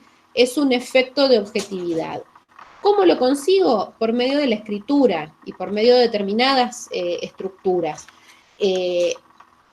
Bueno, esto quizás ustedes ya lo saben, lo menciono y les pido disculpas si estoy repitiendo algo que ya saben. El uso de la primera persona plural en lugar de singular, ¿sí? En lugar de decir, bueno, yo sostengo, nosotros sostenemos que. El uso de las estructuras impersonales, ¿sí? En lugar de decir yo sostengo, se sostiene que, se constata que, se cree que, también. El uso de la voz pasiva, ¿sí? También, en lugar de decir, bueno, yo demostré tal cosa fue demostrada de esta manera, ¿sí? Todas esas cuestiones, la primera persona del plural, las estructuras impersonales, el uso de la voz pasiva, contribuyen a borrar ese sujeto del texto, ¿sí? A borrarlo porque no hay ahí, desde el punto de vista sintáctico me refiero, no hay ahí un yo que enuncia. Ahora, todos sabemos que sí que hay un yo y es el autor del texto, ¿no es cierto? Pero como tenemos que perseguir, digamos, insisto, por exigencia académica, ese efecto de objetividad, utilizamos todos estos pequeños trucos de la lengua española, vamos a decirlo así, para lograr ese efecto de objetividad. En el caso de lo que decíamos recién, de las estructuras explicativas y las estructuras argumentativas, también logramos el efecto de objetividad. ¿De qué manera? Brindando citas textuales, parafraseando otros autores, brindando ejemplos, ¿sí? ¿Qué quiero decir? Son determinados recursos que nosotros vamos a utilizar para que quede comprobado en nuestro texto, bueno, esto no es algo que se me ocurre a mí, un capricho, una opinión, ¿sí? Sino que es un argumento fundamentado con estas pruebas, ¿sí?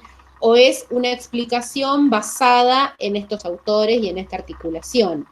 Hay una cuestión que esto en realidad lo veo siempre en la secundaria cuando trabajo texto argumentativo, pero que es muy interesante siempre para trabajarlo, y yo creo que inclusive, bueno, yo no soy socióloga para nada, pero es importante interesante quiero decir, hasta para pensarlo en cómo está funcionando nuestra sociedad actual. La cuestión de la opinión, porque muchas veces, inclusive en textos académicos, aparece el tema de la opinión, como bueno, la opinión como sinónimo de punto de vista, como si fueran lo mismo, ¿sí? Y claramente no son lo mismo, ¿sí? Porque la opinión es algo, qué sé yo puedo opinar, por ejemplo, ay, qué lindo solcito que hay para tirarse a dormir la siesta en el jardín, eso es una opinión, ¿sí? O mi opinión es, bueno, me gusta más, el café con leche que el té, porque, no sé, porque sí, eso es una opinión, ¿sí? El punto de vista es algo muy diferente, porque el punto de vista, si bien es algo personal y subjetivo, se supone que tiene una fundamentación, ¿sí? Yo no puedo manifestar en una tesina un punto de vista porque a mí se me ocurre. yo a veces noto en la producción de textos académicos una cierta confusión entre una y otra cosa, entre lo que es un punto de vista y lo que es una opinión, ¿sí? Eso, obviamente que no es un pecado mortal, digamos, que aparezca en un texto, pero siempre hay que estar atentos, ¿sí? Y por eso también conviene revisar los textos, ¿sí? Sobre todo, y esto es algo que suele pasar mucho y que, bueno, nos ha pasado a todos, a mí también me pasó cuando yo escribía mi tesis, cuando estamos investigando un tema con el cual, digamos, tenemos como mucho apego o mucho, no sé si, vieron que a veces pasa que uno cuando se dedica a algo que le gusta, que le interesa, muchas veces encuentra un tema que no es solamente que nos interpela, o sí nos interpela hasta emocionalmente inclusive, ¿sí? Uno quiere demostrar algo con mucha fuerza porque, no sé, le parece que es hasta una cuestión hasta de justicia social, digamos, decir, bueno, yo con mi tesina voy a demostrar lo mal que está esto. Bueno, lo cual es fantástico, digo, es genial cuando uno se siente tan visceralmente atraído por su tema de investigación. Ojo sí, de no dejarnos llevar, como decía recién, por esto, y que nuestra tesis sea un manifiesto, ¿sí? Porque eso ya es un manifiesto, no es una tesina. Para evitar eso también siempre conviene chequear, bueno, lo que yo estoy diciendo acá, está bien, lo digo yo, lo puedo decir en impersonal, no importa, sigo siendo yo la que lo dice. ¿Eso está justificado? ¿Está demostrado? ¿Tiene sentido? ¿Está bien que esté ahí? ¿O es solamente una opinión? ¿Sí? Incluso en las conclusiones, ojo, porque las conclusiones, por muy conclusiones que sean, las opiniones sin fundamento tampoco van ahí. Yo puedo tener una opinión con respecto a lo que investigué, bueno, pero tengo que argumentar por qué termino concluyendo con esa opinión. ¿Sí? No puedo decir, bueno, y además opino esto y aquello. Esto también hay que tratar de controlarlo un poco. También, digamos, yo lo aclaro mucho esto, pero en realidad porque me pasa a mí todo el tiempo. O sea, yo me entusiasmo tanto con lo que estoy haciendo que por ahí se me va la mano en cuanto a poner en mi texto cosas que en realidad corresponderían a otro tipo de texto. Bien, sigo un chiquitín más con, a ver qué hora es, son las 3.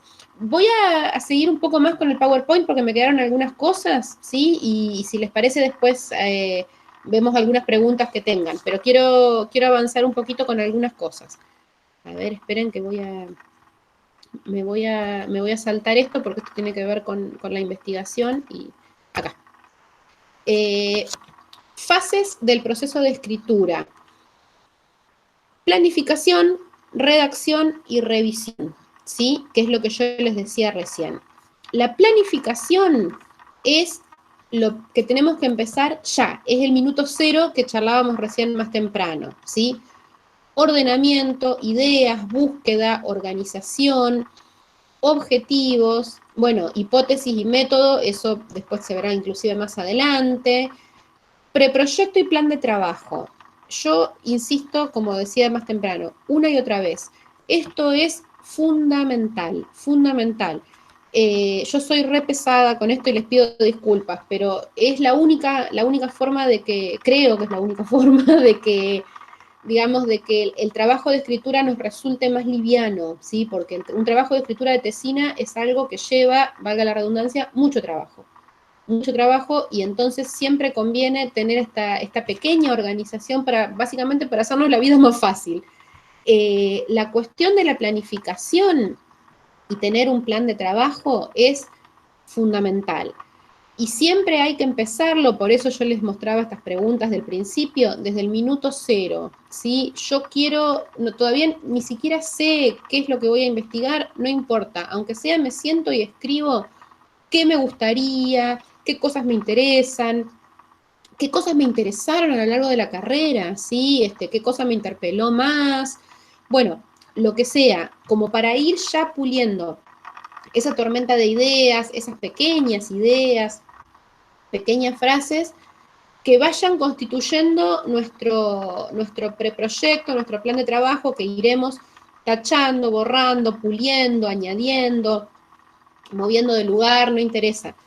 Pero es fundamental, ¿sí? Tenerlo de entrada, ¿sí? No esperar a ir acumulando cosas para después empezar. No, ir haciendo las dos cosas al mismo tiempo, porque es mucho más fácil cuando tenemos un plan, cuando tenemos una estructura, ir añadiendo todo lo que vamos encontrando, lo que vamos pensando, lo que vamos modificando, que agarrar después todo un conjunto de cosas, ¿sí? Y tratar de organizarlas, ¿sí? Es mejor tener, yo siempre digo, esa estructura vacía, esas cajitas vacías, ¿sí? Que se van a ir, digamos, configurando y ordenando cada vez más, e ir metiendo en esas cajitas lo que nosotros vayamos encontrando, lo que vayamos comprobando, lo que vayamos pensando. Pero, insisto, yo digamos, en la experiencia, la experiencia que puedo llegar a tener y que es lo que me sirve como para poder, digamos, sacar algunas conclusiones provisorias, por supuesto, porque siempre las cosas se pueden modificar, es siempre, siempre, siempre es más fácil cuando uno tiene un plan. En la escritura, ¿sí? En la vida no sé, pero en la escritura sí. Siempre es más fácil cuando uno tiene un plan de escritura, por pequeñísimo y provisorio y tonto incluso que parezca. Si uno se siente y dice, ay, ¿qué voy a escribir si ni siquiera sé lo que quiero investigar? No importa, escriban 4 frases sobre algo que les gustó de la carrera, ¿sí? Y van a ver que de ahí algo va a salir y eso va a crecer. Lo otro, el segundo momento, sería el momento de redacción y de escritura, que es el momento... Sí, perdón, ¿alguien quería decir algo? Ay, me pareció que alguien habló, pero no escuché bien. ¿No? Bueno, sigo, entonces. Les decía, este segundo momento es el momento más, digamos, más florido, vamos a decir así, más fructífero, porque es cuando uno toma esas pequeñas ideas, esos pequeños nudos de sentido que tenía del plan, de la planificación, de los objetivos, y los empieza a engordar, ¿sí? A ampliar, a desarrollar. Es el momento en el que se crea efectivamente el conocimiento y uno tiene como resultado un borrador, un texto provisorio. ¿Hay algo relacionado con esta ampliación, con este engordamiento, vamos a decir así, de las ideas?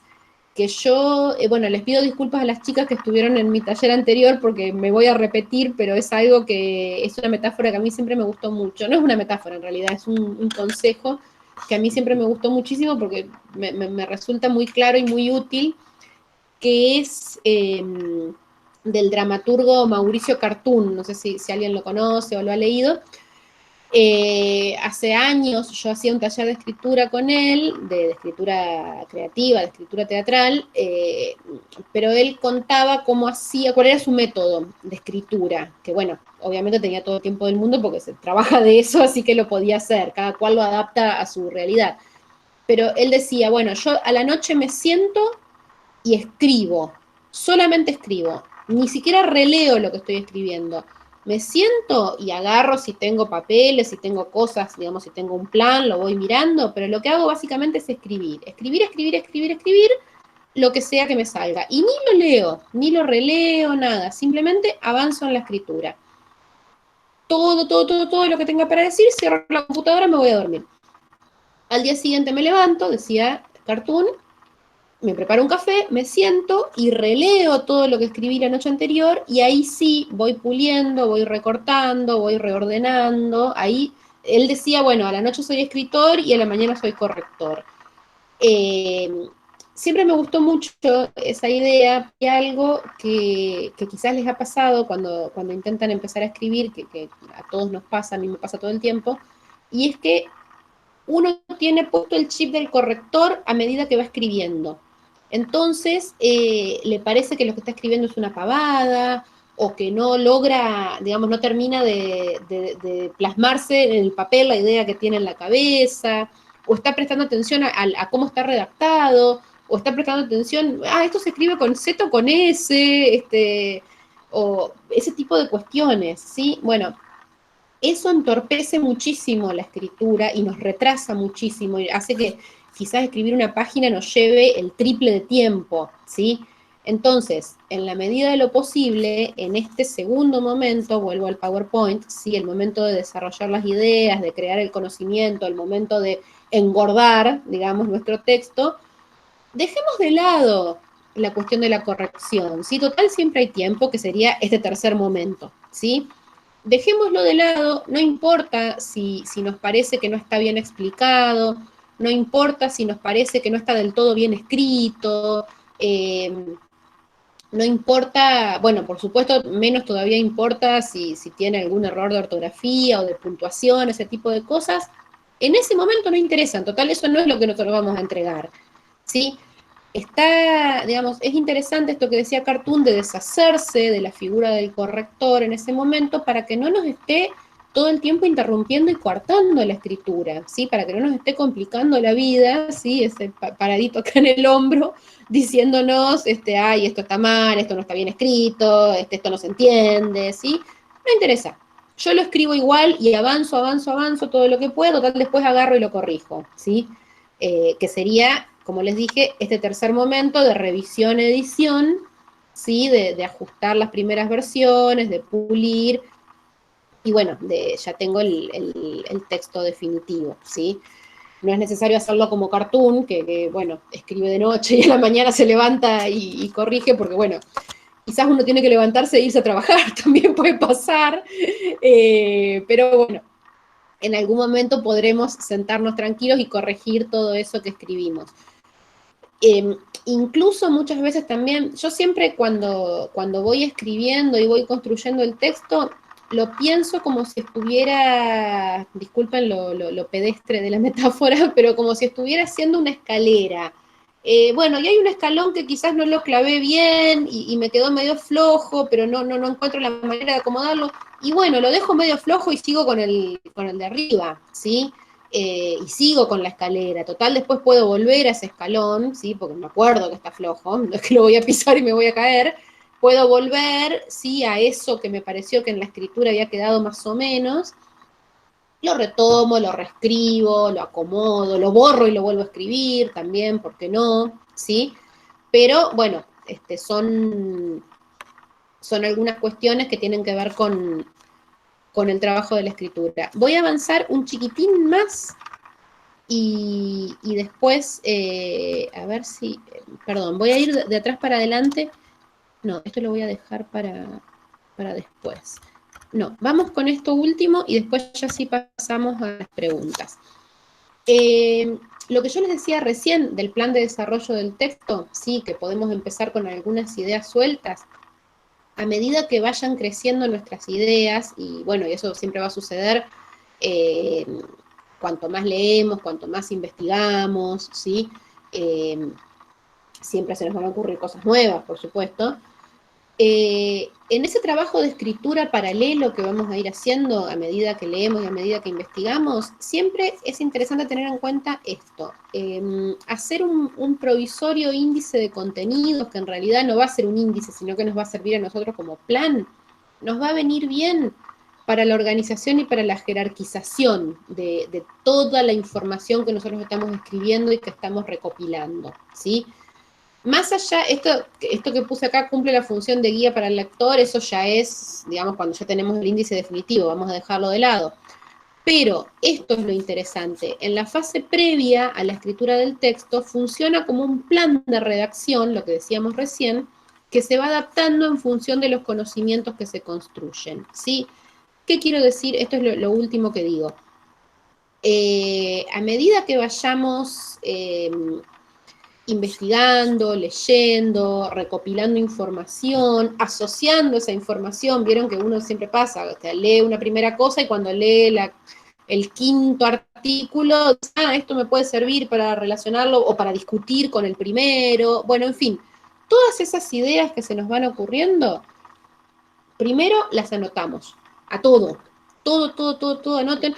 Si se les ocurre algo, digamos, hay gente más organizada y obsesiva y otra menos. Yo he llegado a salir de la ducha y agarrar el celular para grabar algo porque tenía miedo que se me olvidara. No es necesario descender hasta ese punto tan indigno, pero digo, cada cual tendrá su método, pero siempre es bueno ir anotando todo, ¿sí? Porque, insisto, si no, después las ideas se van, y bueno, y no vuelven más. Pero además, a medida que avanzamos con la recopilación de esa información, es interesante y es muy útil ir jerarquizándola, ¿sí?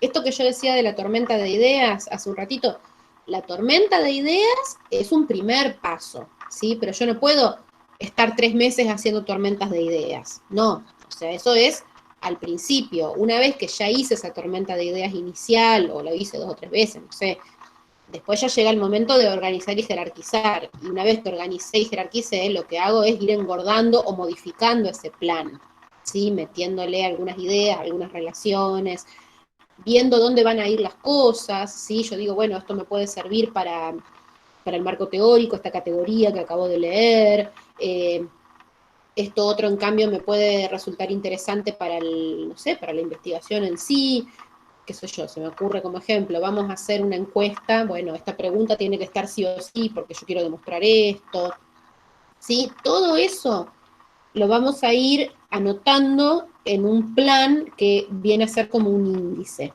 ¿sí? Ese plan que vamos a ir anotando, no sé, cada cual lo hace como quiere. Yo a veces he tenido un afiche en la pared, por ejemplo, otras veces puede ser un documento de Word, un Excel, ¿sí? Con diferentes pestañas también, no sé, introducción, marco teórico, estado de la cuestión, ¿sí?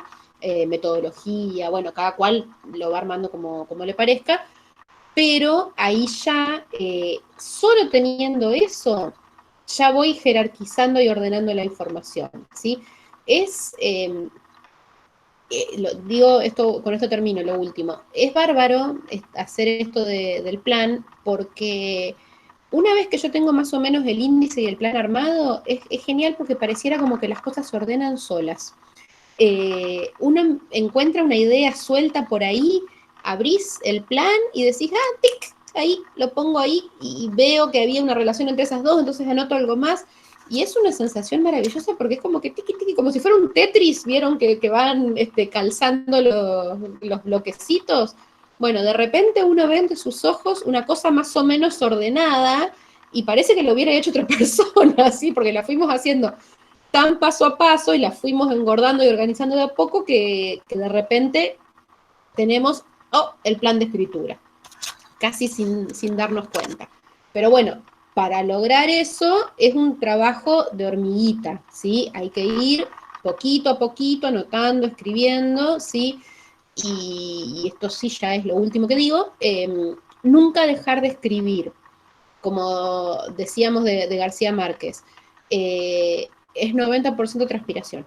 Entonces, yo sé que es difícil, sobre todo cuando no tenemos la práctica. Vieron que la práctica de la escritura, digamos, no, casi, yo diría, estaba por decir no en todas las carreras, pero lo voy a reformular. Casi en ninguna carrera hay una práctica de escritura que se sostenga a lo largo de la cursada, de manera permanente.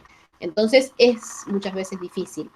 Pero bueno, siempre hay que tratar de poquito a poquito, aunque sea, ir avanzando en cuestiones de escritura, ¿sí? Poco a poco, para no...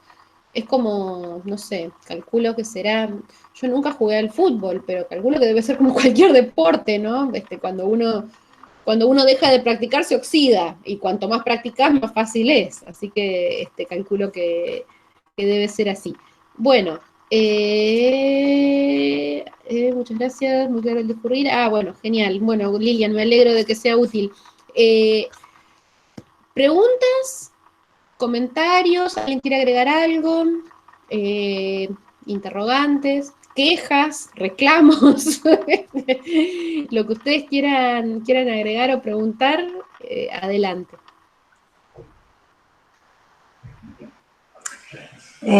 Marcela, se me ocurre también la importancia del contacto con el tutor o director del trabajo, ¿no? Sí. Porque muchas veces cuando estamos, así como vos decís, apasionados y apasionadas con un tema, solemos incurrir en irlos por las ramas. Entonces por ahí es algo muy hermoso de contar, pero tal vez no tiene tanto que ver con lo que uno quiere investigar. Por ahí la mirada del tutor en encauzar algunos hilos del trabajo que se van tejiendo para otros lados, también está bueno esa mirada Sí, sí, de hecho, mirá, no solo está bueno, yo creo que es fundamental. Qué raro que no lo mencioné porque yo también soy medio hincha con eso.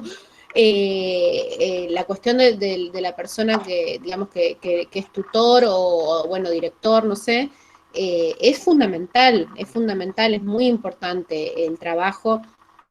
Bueno, lo que decía yo más temprano de la lectura de pares, bueno, sí, pero desde ya la lectura del tutor también, y que ahí ya no es una lectura de pares, sino que se supone que es una palabra autorizada, no solo para orientarnos en cuanto a lo disciplinar, ¿sí? Que por eso siempre hay que buscar un tutor, una tutora que tenga más o menos, que esté en el mismo campo, ¿sí? O un campo parecido, pero también para la cuestión de la escritura, ¿sí? Porque se supone que también es, como decís vos, uno muchas veces se dedica sí, a discurrir, digamos, por ciertos caminos que son muy interesantes y muy apasionantes, pero que no tienen nada que ver con el objetivo de investigación, por ejemplo, ¿sí? Sino que simplemente derivaron.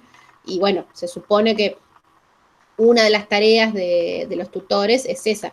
Otra de las tareas que yo creo que es muy importante y también es, digamos, es fundamental, es la guía en cuanto al material y a la bibliografía que nos puede brindar un tutor, una tutora.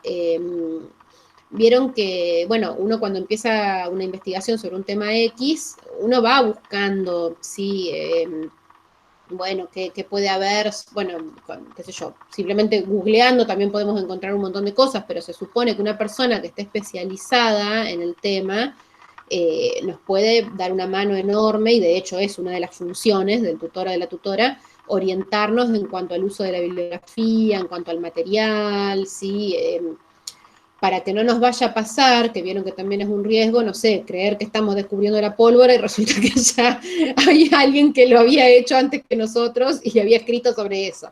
Que vieron que eso siempre pasa. A mí me ha pasado y le pasa a todo el mundo, que uno dice, ay, qué idea tan genial que se me acaba de ocurrir, comparar este autor con este autor, y el tutor te va a decir, bueno, no, mira, esto ya lo hizo alguien antes, no sos la primera persona que piensa en esto. Para eso sirve, sí, el trabajo del tutor es fundamental. Y con respecto a la bibliografía, algo que también me olvidé de comentar, es a medida que vamos armando nuestro plan de trabajo, ir armándonos también nuestra sección bibliográfica de manera ordenada, ¿sí? Lo que antes, en mi época de facultad, se hacía con fichas de papel, que hacíamos un fichero primoroso, bueno, ahora hay hasta aplicaciones y programas, digamos, que van armando las bibliografías, y eso es siempre muy, muy útil, ¿sí? Por dos motivos. Primero, porque, bueno, uno no puede leer todo de un saque, ¿sí? Primero, porque no tiene todo junto, y segundo, porque no tiene tanto tiempo disponible, ojalá. Entonces, bueno, siempre está bueno sistematizar, ir armando, sí, bueno, estos textos me pueden servir para el marco teórico, estos me pueden servir para el estado de la cuestión, ir, digamos, como seleccionándolos. Y también porque a medida que la lectura avanza, nosotros nos vamos a dar cuenta de algunas cosas. Primero, nos puede pasar que a medida que avanzamos con la lectura, vamos a modificar inclusive nuestro objeto de investigación, ¿sí? Pues eso puede suceder. Y por otro lado, también nos vamos a dar cuenta de que estábamos equivocados en algunos preconceptos, o que lo que pensábamos que queríamos comprobar no, digamos, no es posible, o incluso nos vamos a dar cuenta de que hay algunos textos y algunos autores que no nos van a servir para nada, ¿sí? Que nosotros los habíamos seleccionado, pero que resulta que ahora vemos que no nos van a servir. Otra forma muy, muy útil de ir seleccionando bibliografía, que yo siempre recomiendo y siempre hago, es chusmear las bibliografías de los otros trabajos. No sé, si vamos a escribir una investigación sobre X y nuestra tutora nos pasó 3 textos, 3 artículos, bueno, vayamos a ver las bibliografías de esos artículos y veamos, ya por el título muchas veces nos podemos dar cuenta de si algo nos va a resultar interesante o no, y lo vamos buscando y lo vamos, digamos, archivando para lecturas posteriores, ¿sí? Después cuando lo leamos, bueno, nos daremos cuenta de si esto me es útil o no, no me sirve para nada, ¿sí? Pero digo, es una forma de investigación también la bibliográfica que es fundamental para la escritura. Esto yo no lo mencioné, pero quiero hacer mucho pie también en eso. El trabajo de escritura, además de toda esta cuestión que yo les decía de la transpiración y la corrección, y etcétera, exige un trabajo de lectura muy grande, ¿sí? Que pueden ser paralelos, no es necesario que uno sea previo y otro sea, digamos, posterior, pero hay que leer mucho porque, bueno, es parte del trabajo académico, ¿sí? No es solamente una comprobación empírica de una hipótesis, sino que una buena tesina, como decíamos más temprano, tiene que tener un sólido estado de la cuestión y un sólido marco teórico, porque son partes muy, muy importantes de la tesina. Y no es solamente lo que queremos comprobar, sino, bueno, ¿qué leímos nosotros antes de comprobarlo? ¿Sí? Y cómo organizamos esa información. Eso también es muy importante. Bien, ¿alguna otra pregunta? ¿Un comentario? A ver, voy a leer algo acá que dijeron. Leo lo que dice Alejandra. Una sugerencia que suele servir a veces es útil dejar descansar el texto y retomarlo más tarde. Es como dejar de cantar las ideas, lo que permite hacer una nueva lectura del trabajo que permite la reelaboración. 100% de acuerdo, sí, absolutamente, absolutamente. De hecho, bueno, es lo que decía de Cartoon, de dejarlo a la noche y agarrarlo a la mañana. Pero bueno, es un método que sirve para cualquier momento del día. Sí, cuando uno está muy encima de algo, suele, digamos, no ver ciertas cosas. Entonces siempre es útil, como decís vos, dejarlo de cantar, lo que ustedes consideran necesario, un par de horas, un par de días, ¿sí? Qué sé yo. Dejarlo y después retomarlo, y uno lo retoma con nuevos ojos. Muchas veces realmente, de tanto estar encima de algo, de un texto en este caso, dejamos de ver ciertas cosas que si lo dejamos un par de días y después lo volvemos a agarrar, son muy evidentes y saltan a la vista así que uno no puede creer cómo no lo estaba viendo, ¿sí? Cuando buscamos la manera de resolver algo y estamos y no nos sale, lo mejor es dejarlo, total volvemos, digamos, después de un tiempo y nos suele resultar más fácil. Hay una analogía que a mí me gusta mucho que es, ahora no porque ya existe Google Maps y todo eso, ¿se acuerdan las personas que son mayores de 30, como yo, de 35 también, los mapas o los atlas que usábamos en la escuela primaria o secundaria, que cuando los países eran muy grandes, el nombre del país estaba bien en grande y con las letras muy separadas, entonces había que mirarlo de lejos para poder verlo? No sé, yo siempre me acuerdo del ejemplo de Rusia. Vieron que Rusia en el planiferio, Rusia siempre está enorme, y el nombre del país, que es cortito porque tiene pocas letras, estaba escrito a lo largo de todo el país. Entonces las letras estaban súper separadas y uno no lo veía al nombre, o sea, había que alejarse del planiferio para poder ver el nombre completo. Bueno, para mí con los textos pasa muchas veces lo mismo. Cuando uno les está cerca y les está encima, hay cosas que no ve. Entonces lo necesario es alejarse por un rato, por un tiempo, no sé, puede salir a dar una vuelta, caminar. Bueno, ahora supuestamente tenemos la restricción de los 500 metros, así que mucho no se puede caminar, pero bueno, varias vueltas a la manzana y volver a sentarse y uno puede ver las cosas con otros ojos. Leo el otro comentario de Susana. Aunque estemos ya cerca de los resultados y las argumentaciones finales, en una nueva búsqueda bibliográfica encontramos un texto que nos permite el cierre. Ni hablar. Sí, también puede pasar eso, ¿sí? Que por eso también el tema de la bibliografía, de la recopilación, muchas veces no tiene un cierre, porque nos puede pasar que sigamos encontrando cosas, ¿sí? A lo largo, a medida que progresa la escritura. Ojo también con eso, porque hay que también ponerle un límite a eso, porque si no nos pasa lo que decías vos antes, ¿sí? Que uno empieza a acumular y agregar y le parece que la tesina no está nunca terminada, ¿sí? Porque siempre hay algo nuevo que agregarle. Bueno, ahí uno tiene que ser consciente de que en algún momento hay que frenar, y por otro lado también entra ahí el trabajo del tutor de decir, bueno, basta, ¿sí? Hasta acá, y estos temas que quedaron afuera figurarán en las conclusiones como puertas abiertas a investigaciones posteriores, ¿sí? Pero sí, en algún momento hay que darle un cierre porque si no, podemos seguir y seguir eternamente. Bien, otra pregunta, otra duda, algo más que quieran agregar. No sé si, digamos, fui clara, se entendió todo, me expliqué bien. Vieron que yo les dije que yo medio como que era acelerada, entonces siempre temo que por este medio no quede claro. Lo que yo voy a hacer es pasarles para que suba el aula virtual después el PowerPoint que usé recién. Van a ver que tiene más cosas, algunas de las cosas las vamos a ver en el próximo encuentro, y les voy a pasar también un par de manuales de escritura académica que son muy, muy amplios, pero súper útiles y muy claros, ¿sí? Y que inclusive tienen capítulos divididos para cada apartado, ¿sí? Algunos para el marco teórico, otros para el estado de la cuestión, otros para las conclusiones. Son manuales de escritura y de escritura, algunos son de escritura a secas, y otros son de escritura académica, que yo los uso siempre mucho porque la verdad que son súper didácticos, muy útiles y nos solucionan la vida muchas veces. ¿Cuándo es el próximo? Bueno, no, gracias a ustedes por escucharme. El próximo es en octubre, pero no me acuerdo de la fecha exacta. No sé si vos te acordás. Ahora lo chequeamos, porque la secuencia sigue así. A ver, Juli, si me olvido.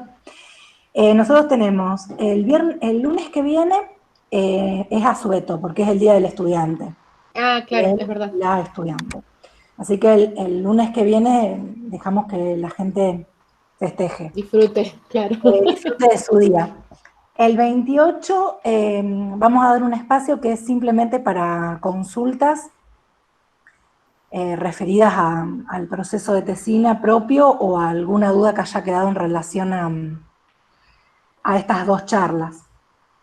Y después nos encontraríamos el 5 de octubre con otra compañera, que es la doctora Gabriela González, y recién el 19 de octubre, porque el 12 también es feriado, Sí, nos reencontramos con vos, Marcela. Ah, bárbaro, sí, El ahí 19 de está octubre es el segundo lo que yo tenía taller anotado. de escritura. Bárbaro, bueno, Así o lo sea, habíamos pensado. es dentro de un mes prácticamente, porque hoy Casi es un mes, 14, sí. ¿sí? Sí. Bueno, entonces, si quienes quieran, no es obligación, pero para que sea más fructífero también para ustedes y como para ir practicando, quienes quieran y tengan ganas, traten de hacer un pequeñísimo plan, esto que decíamos recién, más temprano, ¿sí? No es necesario que le den orden ni estructura, ¿sí? Respondiendo algunas preguntas, ¿sí? Como, bueno, ¿qué es lo que quiero investigar? Yo, si quieren, voy a armar una guía de preguntas y la voy a subir bueno, se las paso a ustedes para que la suban al aula. Perfecto. Y fíjense si pueden para la próxima, simplemente como un ejercicio para ustedes mismas, pero para que también después eso sirva para disparar nuevas preguntas, ¿sí? Que también seguramente van a surgir con los otros talleres, como un pequeñísimo plan, ¿sí? Yo voy a armar una guía de preguntas, la subo y quien quiera la puede hacer como para empezar a practicar ya la cuestión de ir escribiendo un plan. ¿Les parece? A ver, ¿alguien más escribió acá? Ah, bueno, gracias a ustedes. Bueno, Marcela. Bueno, muchas gracias. Espero que haya sido útil, que no haya sido muy pesado ni muy confuso. Gracias por escucharme. Para nada, no. Bueno, Marcela, te súper agradecemos. No, al La verdad que es un contrario. aporte muy importante para las estudiantes que están en este proceso. Y también tenemos en el grupo varias tutoras que se han sumado con sus estudiantes. Y bueno, y les digo a las estudiantes, sobre todo, a todos los que están presentes, pero más que nada orientados a los estudiantes, que las que no lo hayan hecho se matriculen en el aula, más que nada para concentrar todo el material que vayamos produciendo como grupo de talleres ahí, que encuentren todo, va a estar todo ordenado por fecha, por encuentro, y también para que puedan encontrar la bibliografía y la actividad que nos propone Marcela. Sé que muchos de ustedes ya están inscritas porque te matriculan, así que la mayoría suponemos que ya lo haya hecho y lo quiere aprovechar. Fíjense que yo ahí en el chat les dejé el nombre del aula, dónde buscarlo y la clave. Y si no, cualquier cosa se contactan con Julia o conmigo y las orientamos. Bárbaro, Bueno, bueno, genial. Bueno, yo entonces le paso a Carolina el material pasala, para. Caro. Yo tengo el mail de ella, bárbaro. Le paso el material Dale. para que ustedes lo vean y las preguntas para que empiecen a Perfecto. escribir. Bárbaro, bueno, muchísimas Muchas gracias, gracias. a todos y a todas. Y bueno, y nos vemos el 19, El entonces. 19 nos vemos. Bueno, Bueno, muchas gracias bárbaro. a todas por participar. Gracias a ustedes. Chau, chau. Chao.